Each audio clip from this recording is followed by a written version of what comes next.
Ladies and gentlemen, I welcome you all back, and I hope you enjoyed your meal. We have now reached our third session for the day, titled A Special Conversation with His Excellency Prime Minister Barzani. Join me in an honorary welcoming of the Prime Minister of the Kurdistan region and the Chairman of the Board of Trustees of the American University of Kurdistan, His Excellency Masroor Barzani.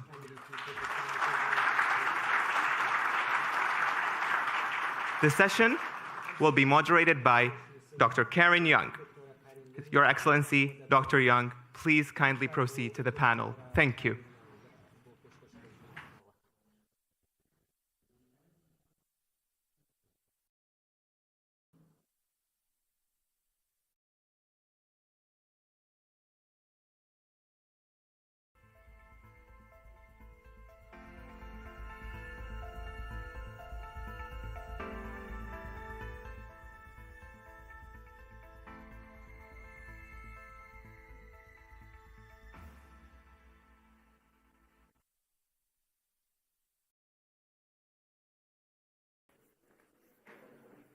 All right, well, welcome. Thank you so much for coming back after lunch and joining us. And thank you especially to the Prime Minister for sharing his time with us. This is my third trip to AUK and visit to Kurdistan, and you have always been so welcoming and gracious with your time to this conference, but also to visiting scholars. سەردانی قوتابیەکانم کردو چوومەتە زانکۆ و پێزانینم هەیە بەڕاستی زۆر سپاس بۆ زانکۆی ئەمریکی کوردستان بۆ ئەم کۆڕبەندە دەرفەتێکی زۆر ناوازەیە هیوادارم گفتوگۆکەمان بەوە دەست پێ بکەین لەسەر ئاستی نێودەوڵەتی یەکەم جار دواتر بینە سەر هەرێمی و دواتریش بینە ناو عێراق و هەرێمی کوردستان من دەمەوێت پێش هەموو شتێ باز لەوە بکەم کە ساڵی 2022 ساڵێکی زەحمەت بووە و نرخی نەوت جێگیر نییە و کێشەی ئۆکرانیامان هەیە ئاسایشی خۆراک و وزەتێک چووە با بزانین کە کاریگەریەکانی لەسەر هەرێمی کوردستان چی بوون کارین زۆر سپاس دەکەم پێزانینم هەیە بۆ ئەم دەرفەتە وەک زۆر جوان باسی کرد ئێمە چەندین شۆکمان بەرکەوتووە لە سەرەتای ئەم کابینەی ئێمەوە کابینەی نۆ و هەر لە سەرەتاوە ئەوەی کە پلانمان بۆ دانرا لە ئەجەنداکەدا ئەم بجەندایەکی زۆر باش بوو کە جێبەجێ بکەین لە کاتی ئۆفیسم وەرگرت بەڵام دوای ئەوە کۆڤید 19 هات و نرخی نەوت دابەزی بە تەواوی و ئێستا دواتر کێشەمان لەگەڵ بەغدا هەبوو لەسەر بوجە و لەبارەی بازرگانی و هەموو ناوچەکە بە گشتی هەموو شتێک هێواش بوویەوە و ئەمە کاریگەری ڕاستەوخۆیان هەبوو لەسەر حکومەتی هەرێمی کوردستان و شەڕی ئۆکرانیا بە هەمان شێوە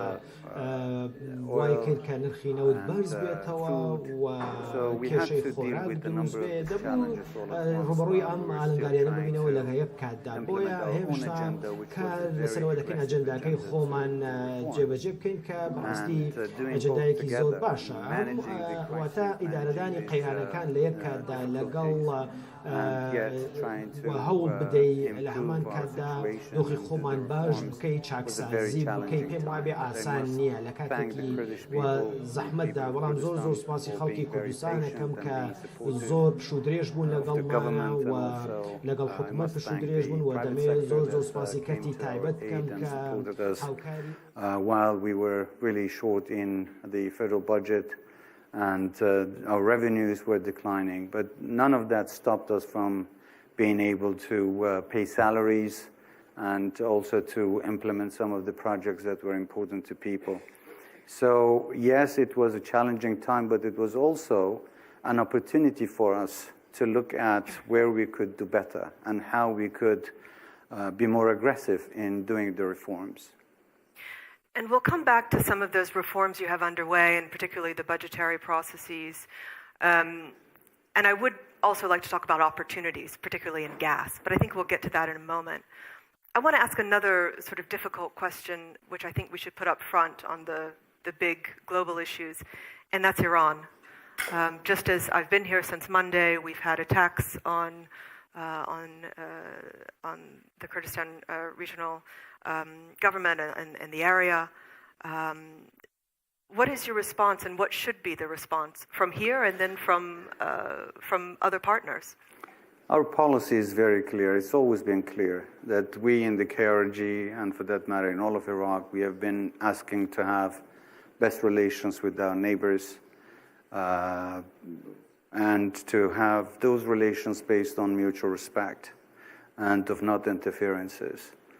Unfortunately, recently there have been a number of attacks on the KRG, and that's been a very clear violation of the Iraq's sovereignty and territorial integrity. We don't think that there is any reason for these sort of attacks. Even if there are issues need to be solved through dialogue and not by resorting to violence or taking actions and firing missiles. We understand that there are some different changes in the region. There are some unrests inside Iran, and none of that should be exported. We don't think that diverting attention from internal matters to somewhere outside will help solve any of the issues. So we call on Iran and all of our neighbors to respect the sovereignty of the country and to, instead of creating more tension, to look at how we can improve our relations and increase our cooperation in different levels. In the previous panel, we had the American ambassador to Iraq and the British ambassador to Iraq here. What are those two countries or other partners doing to help in this situation, to create deterrence? Well, all of our friends have been very clear in issuing statements condemning the attacks. And also they've been trying to help with the federal government also to have a united stand on defending the sovereignty of the country, and also to encourage all parties involved to engage in dialogue to solve problems rather than looking at other means. You've been Prime Minister now 3 years in Kurdistan, and I wonder how you differentiate between the short-term problems and the long-term problems. The long-term problems, they're big. In this conference, we've talked about climate change, we've talked about the pressures of economic diversification, but those immediate problems are more about economic inequality, of job creation, of running a government and paying salaries. So how do you balance those short-term versus long-term priorities? Well, let me say that this has been a very challenging job. It's not easy. As you rightly mentioned, there are short-term and long-term challenges that we have to face. Some of them are beyond our reach, and something like climate change that we all have to cooperate and work. I'll come back to that. But the most immediate needs that we have is basically to provide services to our people, to do whatever we can to ease tension and also, all the problems that are happening inside the region, but also to look at how we can improve our situation. Like I mentioned earlier, that we have a very ambitious agenda, and we want to do more for our people. I think it's very important that what we're doing to provide more services to people by digitalization, and so there are a number of things that we've done. These are the things that we have already started, and we have addressed some of the immediate challenges. But for the long term, there is much more. Now, I must give you maybe an answer that you may not expect, but quite frankly, I think the biggest immediate and long challenge for us is how people are looking at the issues, is the perception. So I would say that if Kurdistan has, if I give you a priority or categorizing them, I would say that the biggest threat to the KRG is the fear of betrayal, deception, misperception, failure to separate facts from fallacies. It's very important that you have your people understanding the issues. When, unfortunately, there is a confusion, when they don't know or don't distinguish right from wrong, that's when you really face or feel the pressure even more. If Kurdistan is united, all of the people of Kurdistan are united on a united agenda, if they defend their rights, if they try to work together and eliminate external negative influences, I would say. And if all the issues are clear to people, if people who are doing right are rewarded and those who are doing wrong are punished, I think we would be in a much better place, because at the end is the people's judgment that either encourages you or discourages you, in which direction you should go. So that's very important in my view, that we have to be closer to our people, to have a closer dialogue with our people, to engage them. And it shouldn't be government above all. It shouldn't be an interaction of the government and people together to look at what issues are at stake and what the needs of people are, and then work together to find a way out of it. And on the other, let's say, long-term challenges like climate change, like I said, I mean, this is a very important challenge, maybe not enough talked about. Before we were talking about these challenges in the future, but now we live it. Yep. It's no longer in far distance. It's here. It's now. So how do we deal with this? Not having enough rain, and sometimes you see the migration of people from place to place. These are causing some other challenges, like security challenges, cultural challenges, political challenges. And we've already seen a lot of these people are migrating from place to place. And then the competition over scarce resources increases, which may lead to security challenges. And I don't think it will only remain here. This is a global issue. If this issue is not addressed properly here, then many of these people who are migrating from one city to another, they may move from one country to another. And that becomes an international challenge. It becomes an international problem. So I suggest that all of those who care about this climate change must come together and look at how we can help each other. For instance, in Iraq, we need to better manage our water resources. How do we do this? We need funds, we need support, we need help. But in the long run, we are preventing a much bigger problem in the future. So these are some of the challenges that definitely requires a global cooperation, at least a regional cooperation in our case. And of course, as you know, in any government, there are always going to be new challenges down the road. These are the ones that we see. But I do believe that also, at the federal level and at the regional level, the Kurdistan regional government, we also need to increase our cooperation to solve our problems. And for that, we are assembling a team to go to Baghdad to negotiate on all of the outstanding issues between Baghdad and Erbil. I believe that providing services, increasing economic development will definitely lead to better security and more political stability. So I hope, at least we have covered some of those issues that are important. I would love a follow-up on how you feel Kurdistan's voice is heard in COP in Egypt right now, but maybe we should go to a question more in terms of what you were describing of the relation between citizens and state, and yes. And that having correct information, right? On Tuesday we had a workshop, and we had members from your Department of Finance talking to us about some of the reforms that you're doing in providing information on procurement, on the budget, on creating digital systems to be transparent, so people know what the government has, what it spends, and that bills are paid on time and correctly. I was really impressed with the people that are working in your office and who are advising the office, and I realize it's an enormous challenge, but maybe you could talk through some of those reforms that you've been pushing now for several years, but how they're going and what's next. As you know, reform is not something that you reach a point and you say that we are done.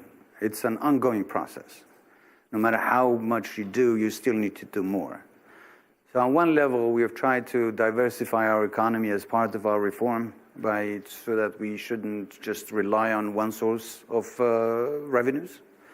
And in that regard, we have made significant progress in investing in agriculture, which, by the way, just recently we have made the first ever shipment of agricultural products outside of Kurdistan.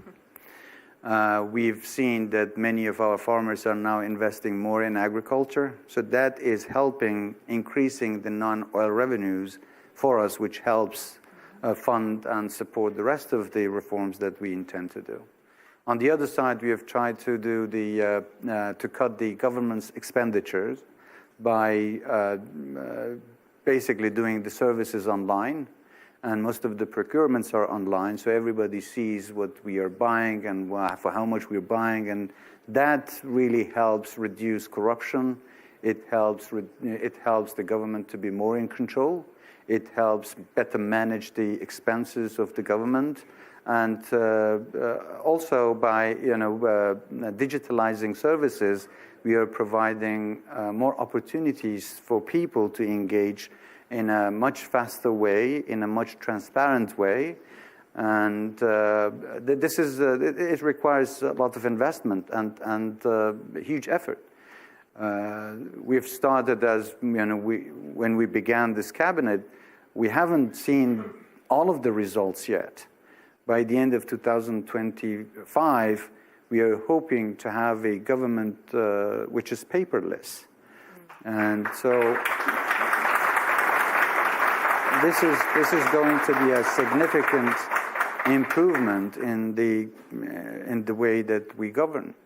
And also recently we have built a state-of-the-art data center where we have to, from now on, make our decisions based on the data available and not just make individual calculations or judgments.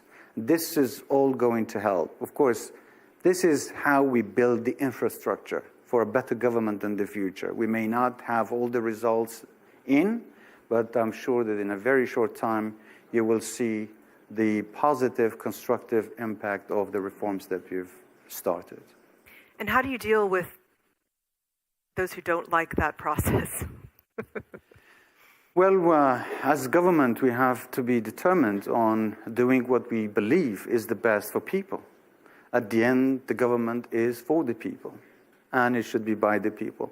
So we will do whatever we believe is in the interest of people, and I expect that our people are going to support us in stopping anyone who is creating obstacles and problems for us to better serve people. And when they see the results of more transparency. Of course, they will see it. Let's talk about threats to the Kurdistan region, but also to Iraq. We talked a little bit about the recent attacks directed from Iran, but what about other kinds of threats, whether it's violent extremism or other groups, or what is sort of on your list when you go to bed at night and think these are the things that worry me? Well, I worry about a lot of things. But yes, extremism, terrorism is a problem.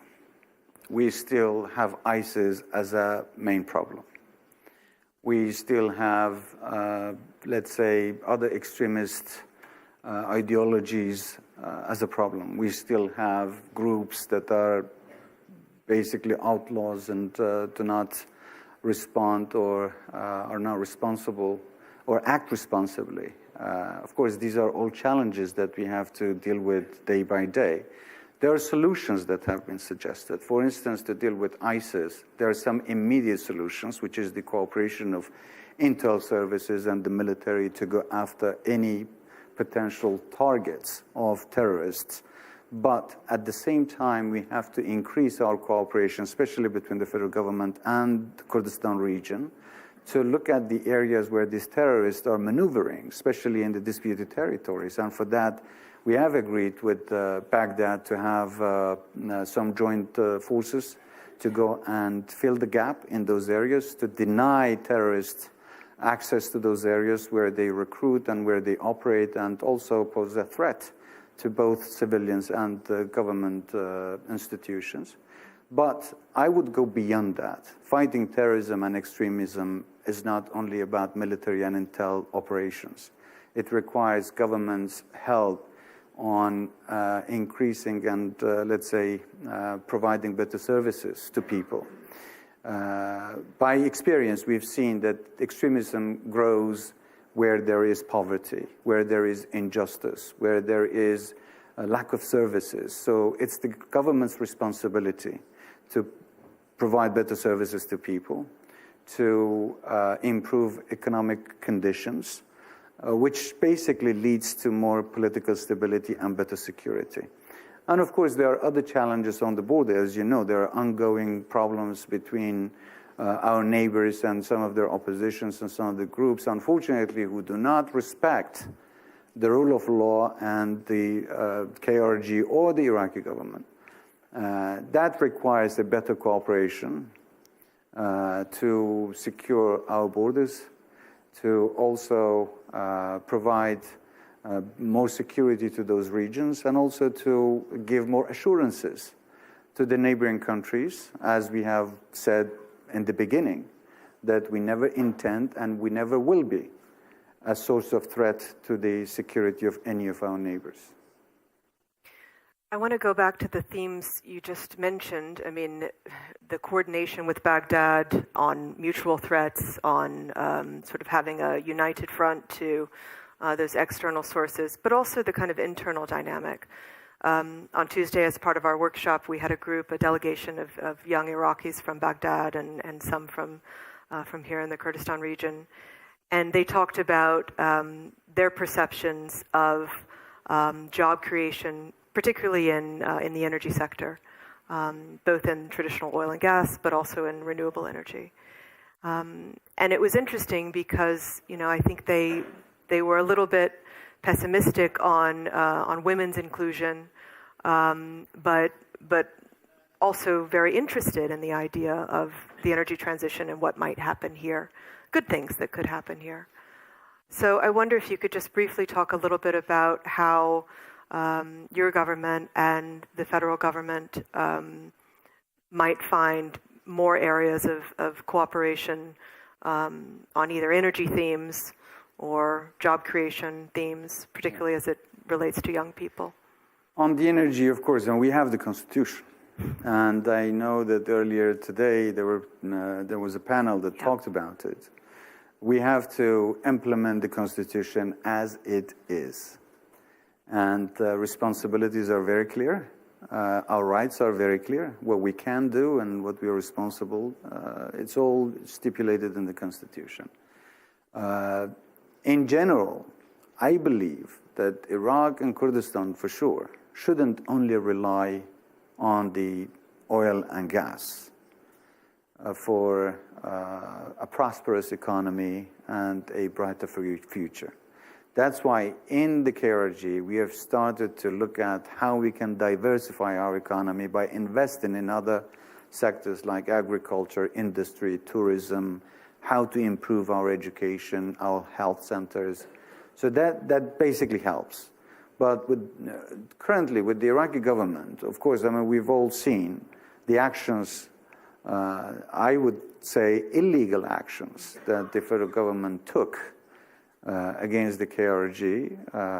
Now, we expect this new government to halt all of those actions, and we have to work together to write a new hydrocarbon law, and that hydrocarbon law will be the basis for our cooperation.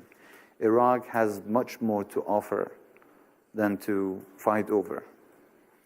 We don't need to fight over these resources because there is plenty.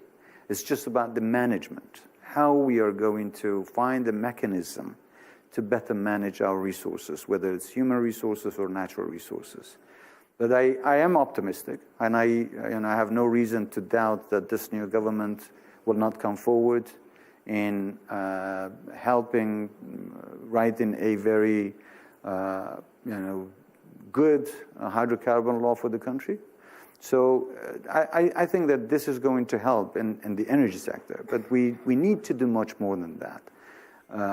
You're talking about creating jobs and youth. Here in the KRG, in my own office, I've designated a team that is working with incubators and startups and entrepreneurs, how to provide opportunities to them and help them. And there are some good organizations like 51 Lab, and there are many in the KRG. Some very talented young people have created their own jobs. And now we have a plan also to help these startups. People with good ideas will get the government help to create their own businesses and to basically create more jobs for the people. My idea is to help private sector ease the pressure from the government, to ease the load of the pressure from the government. People shouldn't only be looking at the government for employment. Of course, government will always need talented, good people to work for it. But that shouldn't be the only source of employment. And by encouraging private sectors, this is going to help. It will be a win-win situation, creating more jobs. It would be less costly for the government. It would be more revenues for the government, and it would be more opportunities for people. We are doing this. And just a few days ago, your innovation center, right? I announced the Kurdistan Innovation Institute. This is to attract scientists, talented people, whether inside or out, to come and present their ideas. The government is going to help, and this is the cooperation that is very much needed to bring private sector and public sector closer together, which at the end, I think we can do a much better job and help our own people to be the masters of their own destiny, to create their own businesses, and to improve their own living standards. A lot of my research is on economic diversification in the GCC states, and one thing that we often think about in that context is this window of time. Oil prices are high right now, gas prices are very high, but we know it won't be forever. And so the imperative for these innovation centers, for creating new sectors, is obviously very important. But I wonder if you might speak a little bit to this window for gas, which I think is very important for Kurdistan. And, you know, what are the options? You need a new kind of federal law, but pipelines, perhaps, you know, export to Europe. Europe is looking very favorably towards the region now. Yes. Well, it looks like energy and gas has become a major issue for Europe and the world. Last time I spoke about this, there was a lot of tension and a lot of accusations, and unfortunately a lot of actions taken against us. So I must be very clear. Yes, there are resources here that we need to utilize, and the aim is to help our people, you know, before anybody else. So how do we do this? Obviously, we need gas for electricity. We need gas for our own needs, for local consumption. So by increasing gas production, we have to look at basically fulfilling the needs of Kurdistan. And then look at the markets. Of course, the rest of Iraq is also a market. And how we can increase that cooperation, I hope that within the next hydrocarbon law, we can look at these areas of cooperation, how we can best utilize the resources that are available in different parts of the country. And we still will have access, excess gas, and that's when we are looking to export outside. Of course, more investment, sooner investment means sooner productions and more availability of gas. But that requires certainty. It requires guarantees. So the first step is for the federal government and for the international community to help, let's say, clear the way and lift all these sanctions and pressures so that investors can come willingly invest in this resource, which eventually is going to help people of Kurdistan, of Iraq, and also Europe. So this is it. It's just as simple as that. It has to be now. It has to be now so that we don't waste a lot of time. I agree. Let's see, what else should we talk about? I think you talked a little bit about kind of new relations with the Sudani government, maybe a little bit more on regional politics and relations in Syria, different kind of communities in Syria. What is kind of the best path forward there? Quite frankly, I don't know if there are any guarantees for, let's say if we are talking about northeastern part, or the Kurdistan part of Syria. There are no guarantees about their future. Even the coalition forces or the friends of the Kurds that are operating now, I haven't seen any sort of political agreement about their status in the future, what will happen. I don't see a very positive move from the government in Damascus to accept and admit, to incorporate that part of the country by preserving the rights and giving the rights, and find a way that is workable for both sides. And then, of course, we also see that there is a lot of tension with Turkey. And last point, which I think is the worst part, is the intervention and influencing the decisions of the administration in that area by some external factors. So it's really up to the people in the region to make up their mind and to be the masters of their own destiny and to be independent in making decisions which are really in their best interest. Now, there is some divisions. They have to come together. They have to basically cut off all these negative influences that are coming from outside and look at how they can closely cooperate and work together to secure a better future for them. We can only help. We cannot impose, we cannot dictate, but if they're willing and accepting for our mediations and support, of course, and we are always ready, as we have done it in the past, we will be doing it again to bring ideas together, to help them, and I think that's the only way that they can maintain the kind of status of freedom that they enjoy today. I want to ask you, and congratulations on your new job as head of the PDK party, and what does that mean for balancing relations with other parties and with the role that you have as Prime Minister? Well, as the Prime Minister, I try to act as a Prime Minister, not as a representative of a political party. So my position in my political party is irrelevant.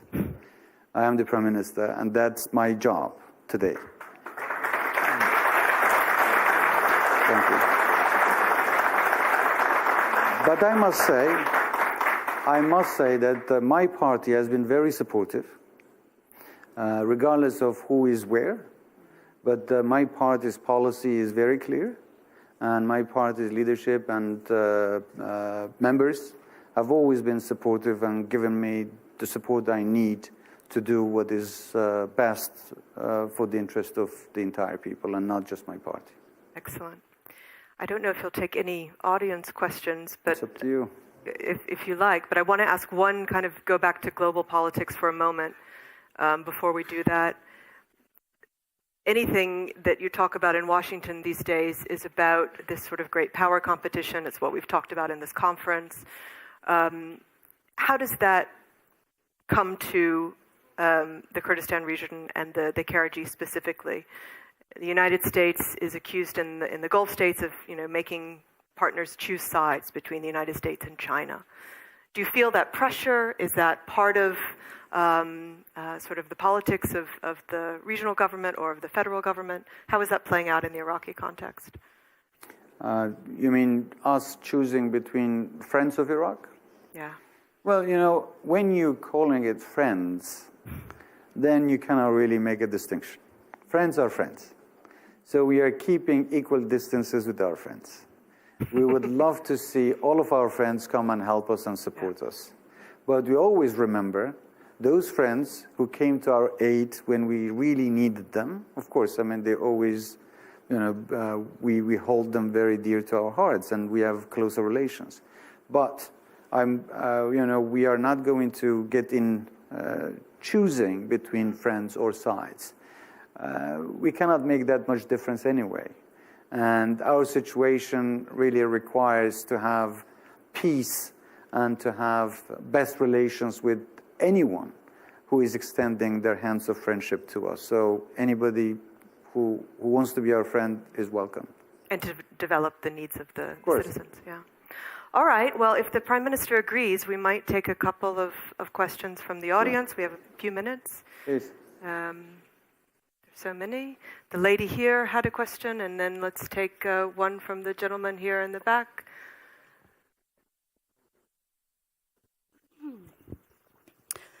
ئێوارە باش جەنابی سەرۆک وەزیران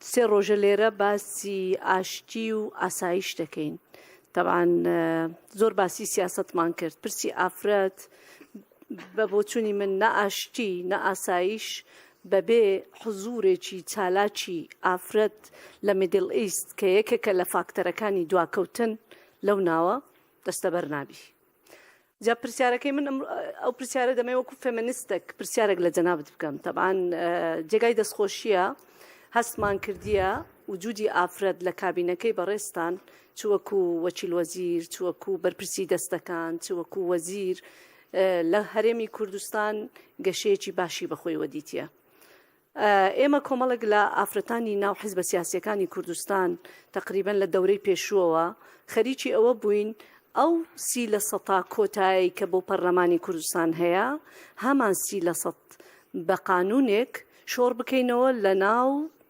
مؤسساتی حکومیش بیتەسپێنین بۆ ئەوەی ڕێژەکە زیاد بکەین جا طبعاً ئەگەر 30% زیاتر باشتریش جا پرسیارەکەی من لە جەنابدەوەیە ئێوە پێتان وایە ئەمە ضرورە و پێویستە لە کابینەکانی داهاتوو جەنابتان دەست پێشخەر بن لە ئێستاوە ئەوە بەڕێزان لە پەرلەمانی کوردستان لێرەن بۆی ئەم پرۆژەیە وەکو قانون ئیقرار بکرێ و دوایی ئێوە تەبەنی بکەنەوە مەش دەبێتە دەستکەوتێکی زۆر گەورە بۆ بەڕێستان سوپاسەوە پرسیاری منە هیوادارم بە کوردی وەڵامەکەت دەمەوە بە کەیفی خۆت So women's economic inclusion and government inclusion, great question. Okay, I'll answer in Kurdish. Okay. I'll be ready. پێش هەموو شتێک من زۆر سوپاسی جەنابت دەکەم پێگومان جەنابەت یەکێکی لە سەرکردە ئافرەتەکان کە لێرە لەگەڵ چەندین سەرکردەی تری ئافرەت حزورتان هەیە ئەمە خۆی نیشاندەری ئەوەیە کە ڕێزی ئافرەت لای ئێمە چەندە و پێگەیان پارێزراوە و هیوادارم نمونەشتان زۆرتر بێت کۆمەڵگەی ئێمە تەنیا 30% ئافرەت نییە تەنیا 15% ئافرەت نییە بەپێی ڕێژەی کۆمەڵگە پێویستە ئافرەت بەشدار بێت لە هەموو کارەکان لە حکوومەت بێ لە دەستهەڵات بێ لە ئیشکار بێ لە هەموو شوێنەکەم پێویستە ئافرەت بەشدار بەڵام کێشەکە ئەوەیە پێشتر کە ڕێگە بە ئافرەت نەدراوە ئێمە کۆتامان دابەزاند بۆ ئەوەی هیچ نەبێ ئەو جیاوازیە یان پیاو سالاریەی کە بەردەوام بووە کە هەبووە بەردەوام نەبێت بەو شێوەیە ئافرەت بتوانێت پێگەی خۆ و جێگەی خۆی بمێنێتەوە و بێتە پێشەوە بەڵام ئەمە تاکەی کۆتا بۆ تا ئەو کاتە باشە تاکو یەکسانی جەندەری لە کۆمەڵگەیەک بگاتە ئاستی پێگەیشتن ئەو کاتە پێویستی بە کۆتا ناکە ئەو وەختە لەوانەیە ئافرەت نەک 30% لەوانەیە 70% دەستهەڵات و لە هەموو شوێنەکانیش ئافرەت بێ من لەگەڵ ئەوەم کە توانایی ئینسان پێگەکەی دیار بکە پۆزیشنەکەی دیار بکە اینجا ئەگەر ئافرەتی زۆر بەتوانەمان هەبێ بە ئافرەت زیاتر لە پیا و دەستهەڵات شوار بێ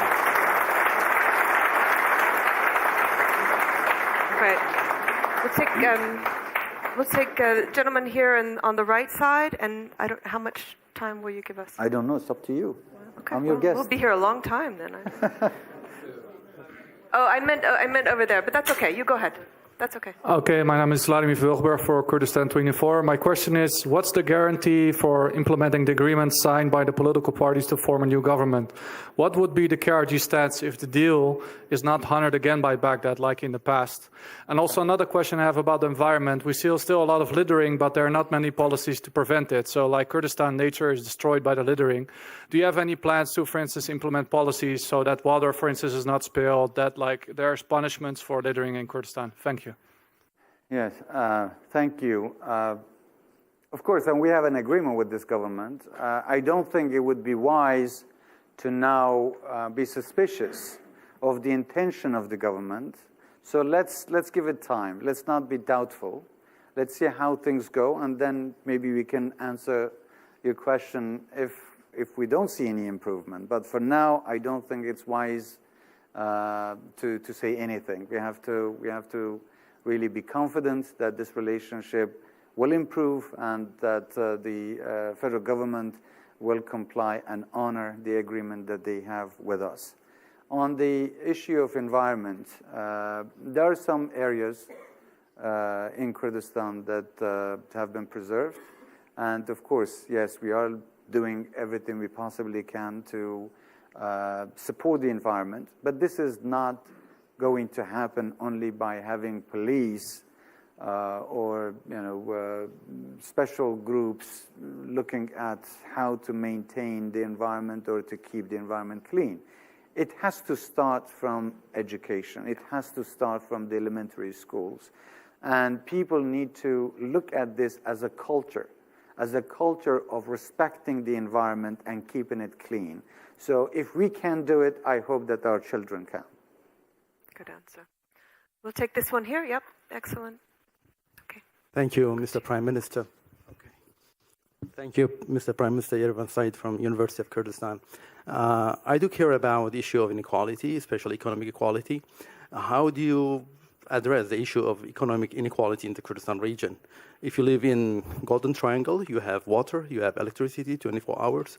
But if you drive outside just, 3 minutes away from there, people are suffering from lack of water. And also, I pay only 11 cents per kilowatt of electricity in Washington, D.C. area. Here, I pay 31 cents. Economically, it doesn't make any sense. Do you have any program, any policy to address these issues? Thank you. Of quality of what? Just economic inequality, service inequality. Yes. Inequality. Yes. Well, it would be very difficult to say that everybody will be equal. People are not equal in their talent. People are not equal in their efforts. So there will always going to be diversity. You have to give equal opportunities. There is no such a thing as equal, let's say, economy. But there must be equal opportunities. And then those who really do better will definitely get better results. So it's the government's responsibility to provide equal opportunities. That's what I wanted to say.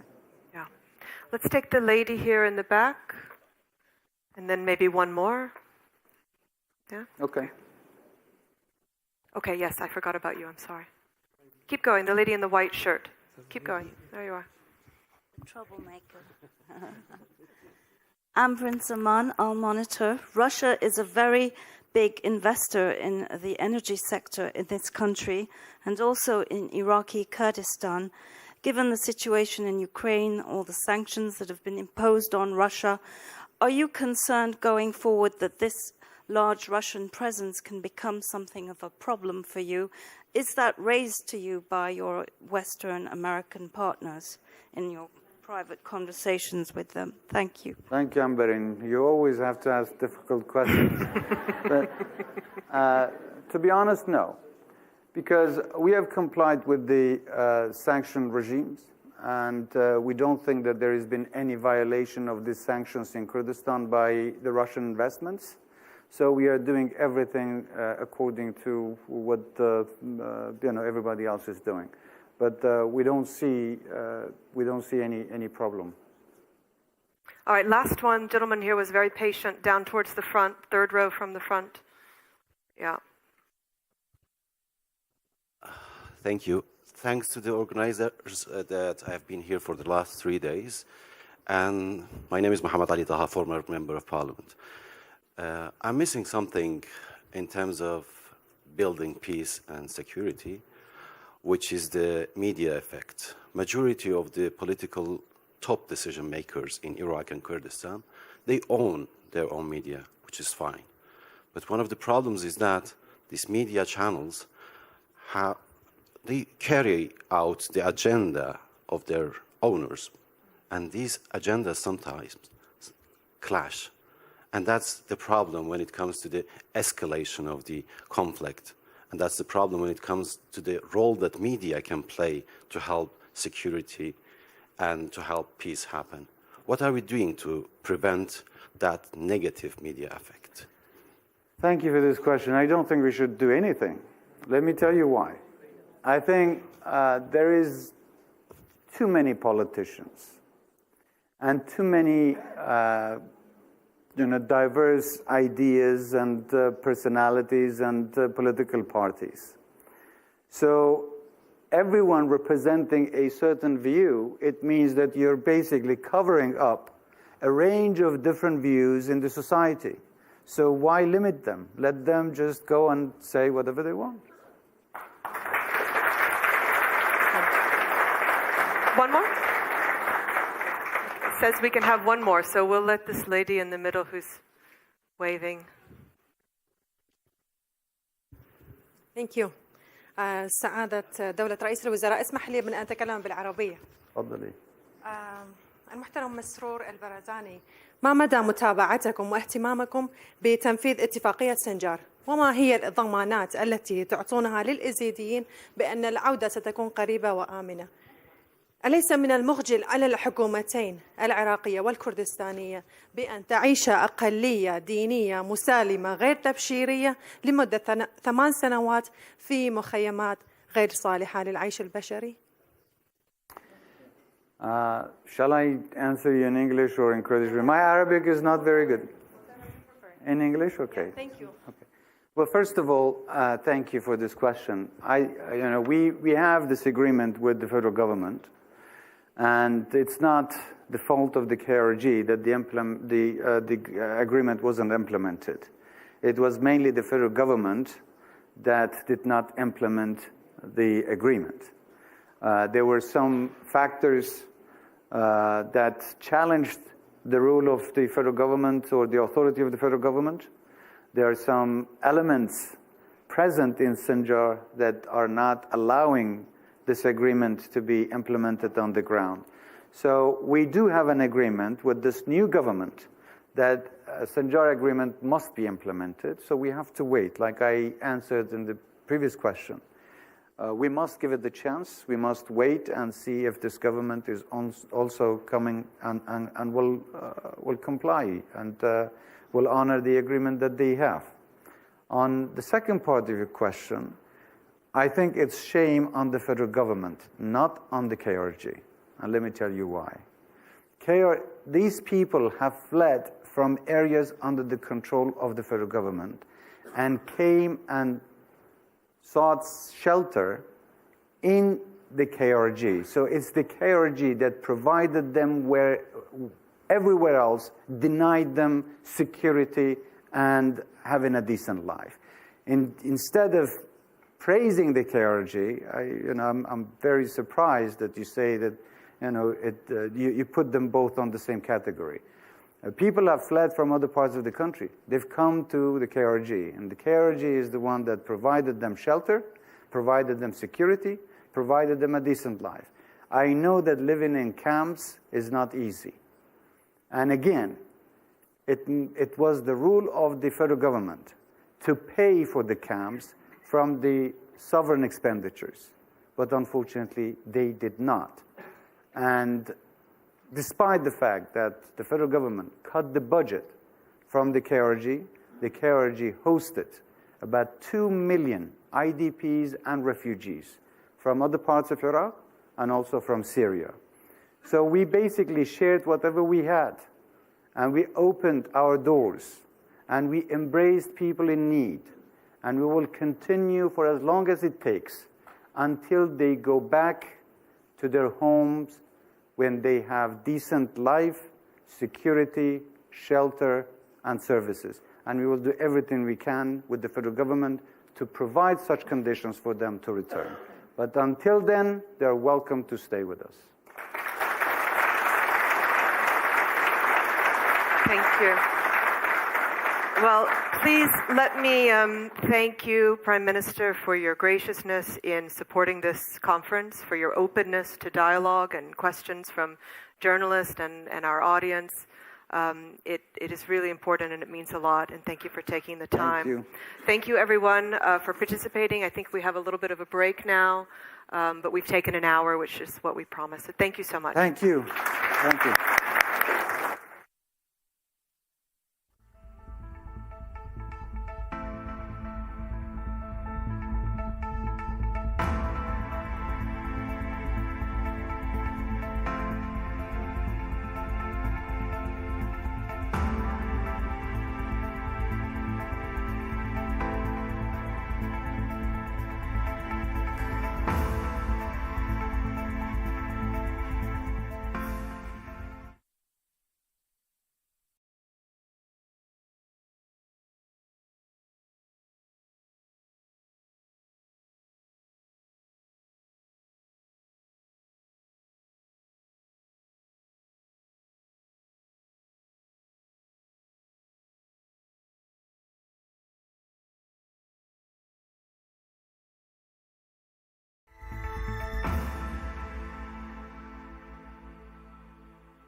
Sorry?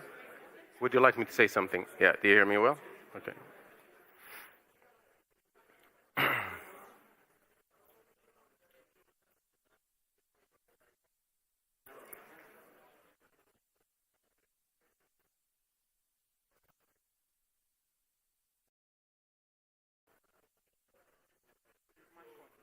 Pardon? All right, okay. And when are we start?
Once again, I welcome you all back, ladies and gentlemen.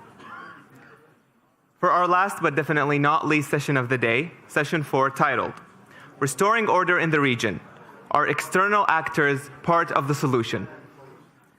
Please join me in welcoming the speakers, Dr. Christine Cheng, Dr. Yasmin Farouk, Mr. Adnan Tabatabai, and Dr. Sha'ban Kardash, and moderator, Dr. Muhannad Salum. Please welcome them in the panel. Thank you.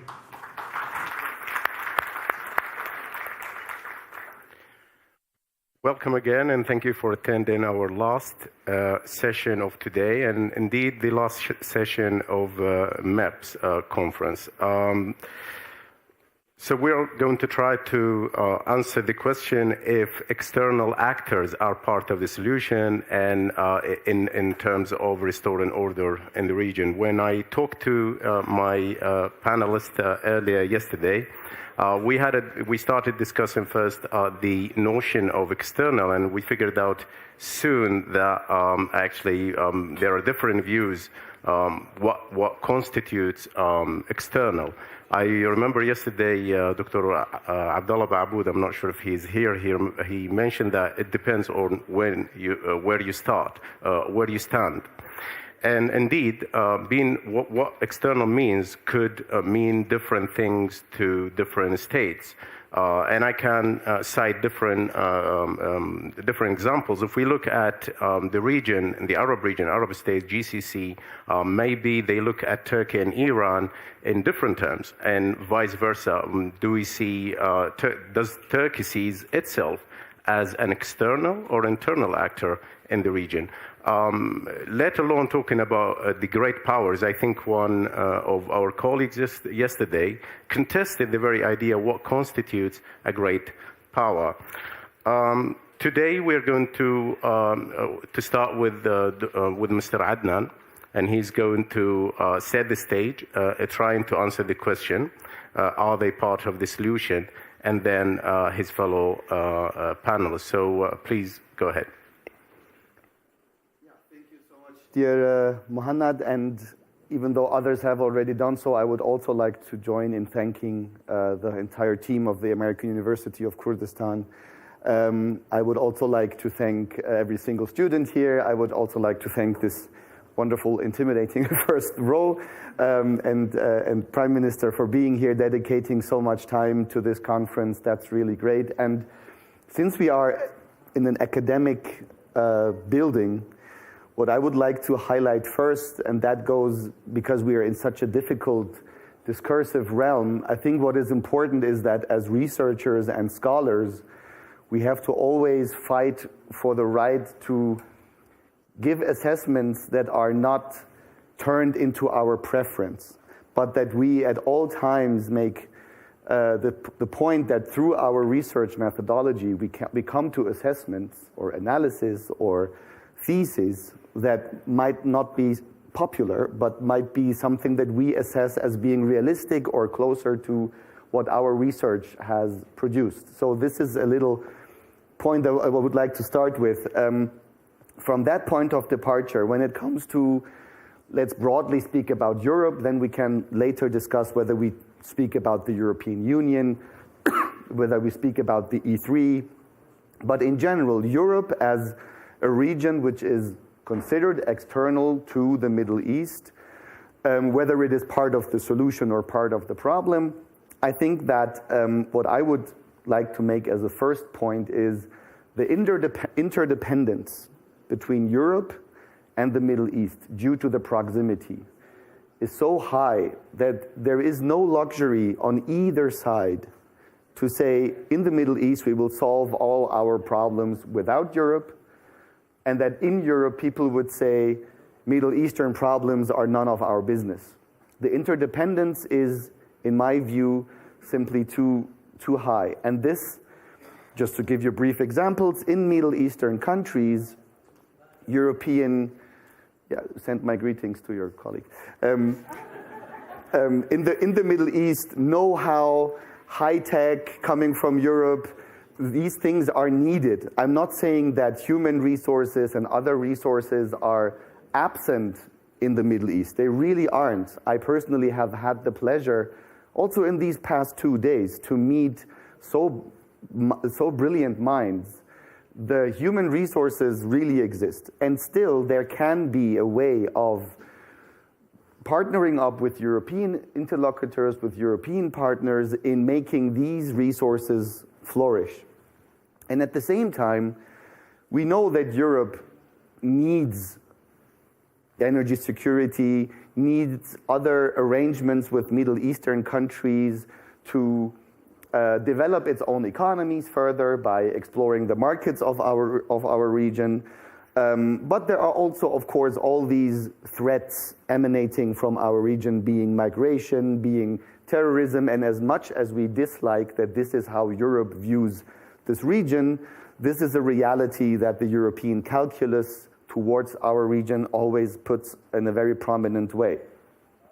So what I thought was very interesting during a trip in March, I think, to Riyadh, was that a Saudi interlocutor, he basically phrased this in this way. He said Europe should view Middle Eastern challenges as their own challenges due to the proximity. Unlike the US, there is no ocean between Europe and the Middle East, and things that happen in the Middle East are very close to Europe. Therefore, coming back to the question of whether it's part of the solution or part of the problem, Europe is actually part of the challenges or part of the entity that is challenged by the threats that exist in this region. And I would, as my final point, like to speak about how can Europe be an efficient and an effective actor in this region. We have had in the past years a lot of discussion about Europe or the European Union lacks hard power in the way that the Russians or the Chinese or the US particularly have in this region. But I would like to challenge this notion and say the absence of hard power, being military prowess, is basically what makes Europe more of an interesting actor to this region, particularly for the population, for the average society, and that the role that Europe can play as a mediator in conflict or as a facilitator in conflict is really a role that is only that strong because of the absence of European hard power. That's at least how I see it. I'm happy to discuss this with you. The roles that the Swiss, for example, play in our region to do the most difficult back-channel dialogues between countries that have no diplomatic relations. The role that Norway, Finland, these countries, the Nordics as they are called, they can only play this role because they're not so prominent in military terms.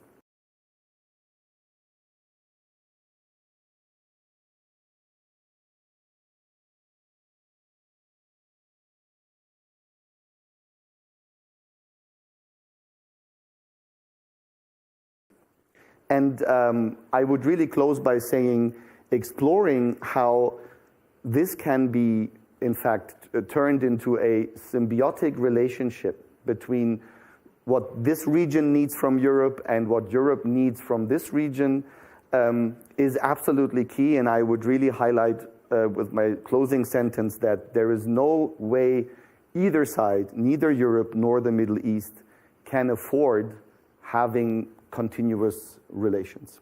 I leave it at that for the moment. Thank you very much, Adnan.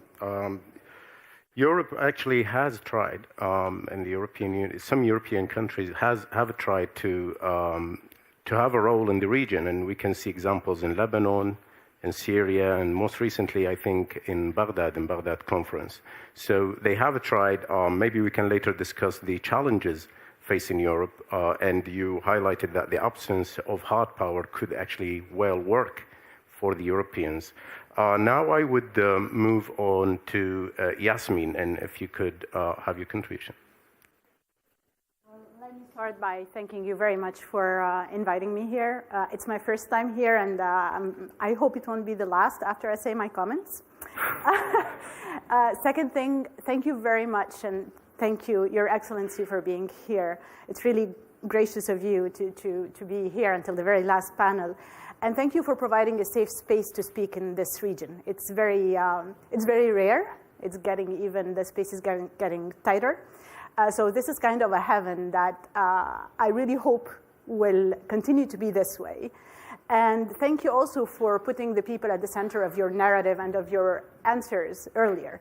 This is also very rare in this region, to think that you are here because the people put you here, because you're working for them. So thank you for bringing a voice in this region who says those things. Now the upsetting part of my comments is just one comment on this panel, on this conference that I have found very, very interesting because it offers a different perspective that we don't often hear in Washington or sitting elsewhere. But I would have really loved to see more participants from the Arab and other neighbors of Kurdistan. Not only because even I work on Gulf countries and specifically on Saudi Arabia, Adnan works on Iran, and my colleagues cover other countries. But I think it is very important for participants from those countries to hear what is being said here and to interact with it. So I highly encourage the organizers next year to have them here to listen to those discussions. Now, coming to the subject of this panel, the question of whether external powers have a role to play in creating some kind of order in this region, I would say that my answer is, of course, yes. But we need to think about how to make this role positive, because I think there are at least 3 elements that shape the role of external powers when it comes to order and security in this region. The first one is how and why external actors are present in this region. We've heard a lot in this conference, and I think in the last panel, about how the region is becoming an arena for great power competition. This is definitely not a constructive role to play by external power, and it will not create some kind of regional order. So the role that external powers play in the region really depends on what are the purposes and how they implement their presence, and we can discuss this in details in the Q&A. The second element that shapes the positive or negative role that external powers play in the region is actually what countries in the region make of external powers' presence and policies in the region. We have seen that different states, different parties, different non-state actors use external powers against each other, against their neighbor. I'm sure I don't need to give you specific examples. I would love to. I mean, I've never been known to be shy. But this is also an issue. It's not only the thought that the US and China and Russia are trying to win great power competition, access to energy, to road, to infrastructure, to money, that this is what's creating this order in the region. Countries in the region have agency and have used those great powers against each other, and it's not new, it's old. And so there must be first a consensus, some kind of arrangement in the region on stopping the destructive use of regional international relations against one another. The third element that I think shapes the role that external powers play here is what external power are we talking about? Because external powers are not equal when it comes to how they are perceived in the region or how their policies and actions are accepted in the region. Some are predisposed because of perceptions, but also policies, to play a more positive role. They are better perceived, they are more welcomed than others. So for example, Adnan has mentioned some European countries, I would even say, few European countries, the EU, international organizations, are not perceived the same way as other powers, being European or not, and they are not perceived as regional actors, the same way that regional actors that are classified as external by the majority of Arab countries, the same way. I mean, the way Arab countries look at Turkish interventions in Syria, for example, or its attacks anywhere in the region, in Iraq and others, is not the same way that they perceive what the US or Israel does in those same countries. We don't hear the same comments, we don't hear the same reactions, we don't hear the same positions. The same goes for the role of Iran compared to the role of other countries. The same goes to the role of Israel compared to other countries. So external powers are not all equal when it comes to how they are perceived in the region, how they are dealt with in the region, and how much they are accepted to play a positive role even if they want to. I will stop here and then Thank you very much. So the concluding remark is that there are different levels of external, if you will. Thank you very much. We will move now to Shaban, Dr. Shaban from Qatar University, and if you could have your say on the topic. Thank you, Mohamed. Actually, I am a bit overtaken by the previous speakers, how to structure my own comments. I also would love to thank Mr. Excellency and other members of the audience for providing this opportunity to be here and to discuss these issues. Let me briefly share with you my conceptual observations. What is a region? What is a regional power? What is order? What level we are talking about? Of course, what is a regional power or not depends on how we define a region. Conventionally, we used to define it in more geographic terms. If we go by a geographic definition, of course, it is easy to demarcate the borders of a region, but of course, recent scholarship, especially in security studies about regional security complexes, so there is a rather functional approach to defining what a region is. As Adnan said, from the perspective of security dynamics, internalities, externalities. Europe cannot be considered in isolation from the region. So in that sense, if we take a functional definition of what a region is, then many of the actors that would be considered geographically out of the region, actually they can be functionally part of the region. Exactly, this is the reason why, for instance, in many studies, the US presence in the region has always led to a similar discussion, whether the US is part of the region or not, because if we are not able to discuss the security in the Middle East without taking into consideration the involvement of the great power, then they are members of the regional security complex. I think that's a very important point we have to underline. Regarding the order, of course, the question, what level of order are we talking about? Regional order or domestic order? And my personal observation in the last 10 years or so, this regional transformation has created a situation whereby both the regional order and domestic orders within the nation states have been broken. And this is feeding each other, mutually deepening the problem, and this is the reason why we keep discussing in these forums. Since I finished my graduate studies in 2010, I have been attending all these forums in the region. The first field study I did was to the Gulf region, discussing a security architecture for the Gulf with an American colleague of mine, and then the very same relevant questions after the pandemic. For many years, we didn't get together. We had a couple of meetings in the same questions we were asking 12 years ago. Why we keep discussing it? Because both the domestic and regional orders are broken, and there is no way to create synergies between the two. And in that respect, coming to the issue of what a region is, I would love to add one more point here. Instead of talking about Middle East in general as a regional system, we might be better advised to talk about subsystems. Gulf, Iraq, Syria, Levant, different subsystems within the region might be a better way to discuss stability, order, restoring order kind of questions, because as I see personally, I am happy to be challenged on that, see being challenged. We cannot, so creating a sort of regional order, security architecture that would encompass Middle East or MENA, the broader Middle East, all these conceptual discussions are aside, has been proven impossible, and then we might be better advised to look at sub-regional context while discussing that particular question.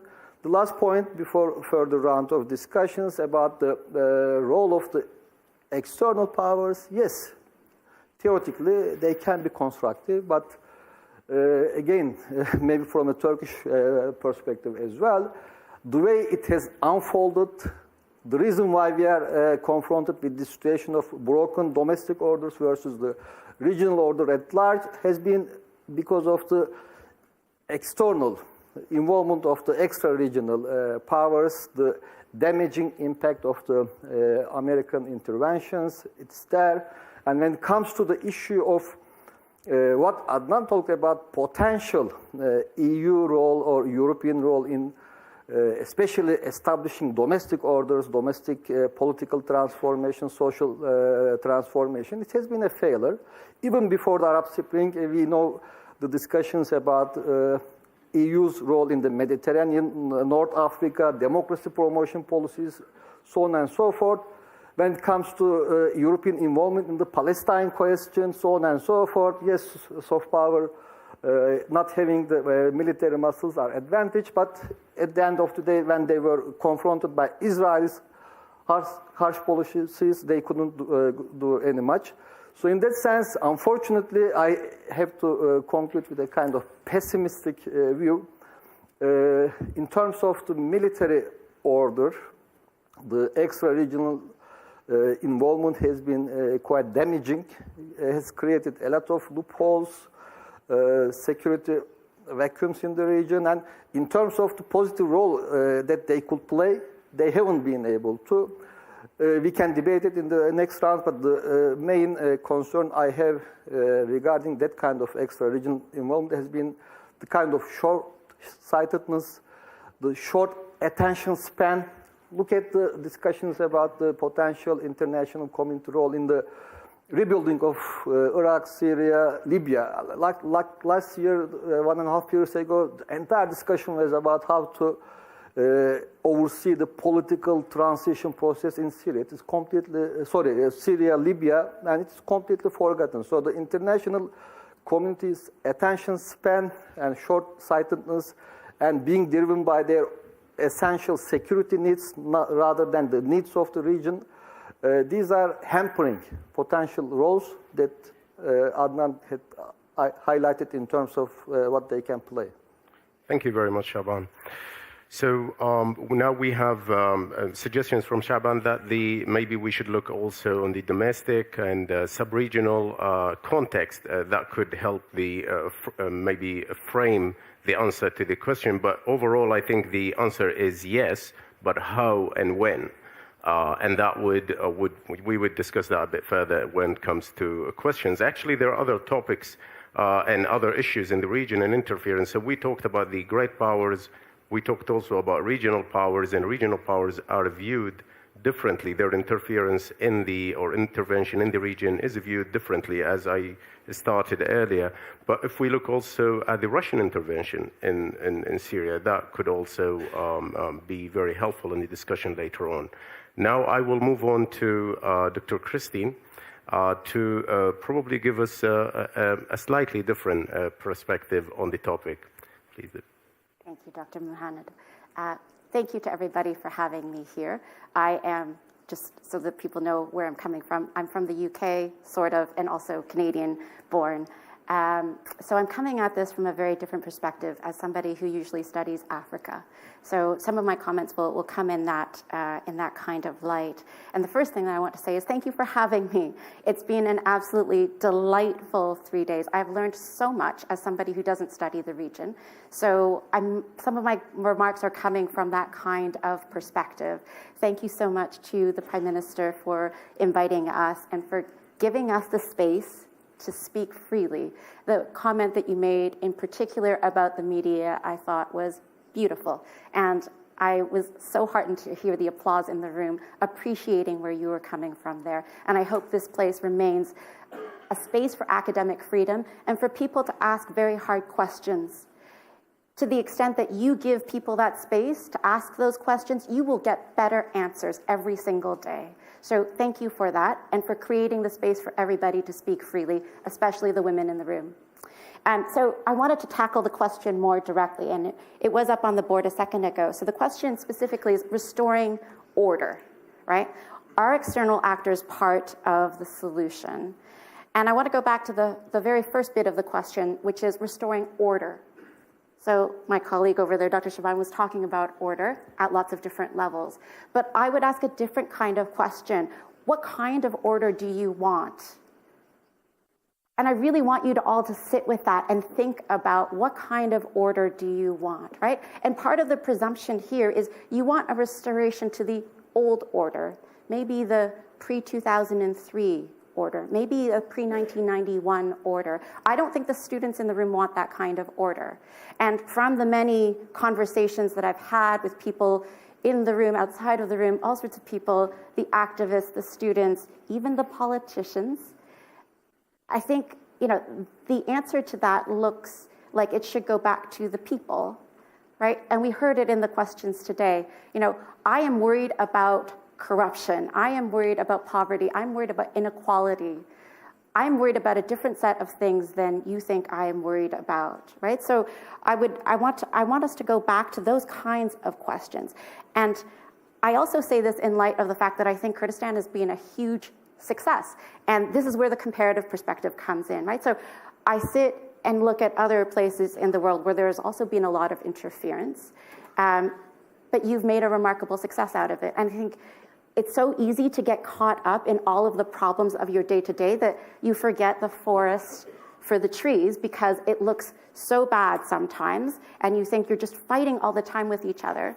And then you forget that actually this is a remarkable success considering how young this state, this version of autonomy, this version of governance looks. So I think that's for me, it's a beautiful thing. And I've seen lots of places who have tried and they haven't quite succeeded in quite this way. And I will go away and point to this region of Kurdistan and say, hey, look, actually, use this as a model for how to think about doing things. It's not perfect.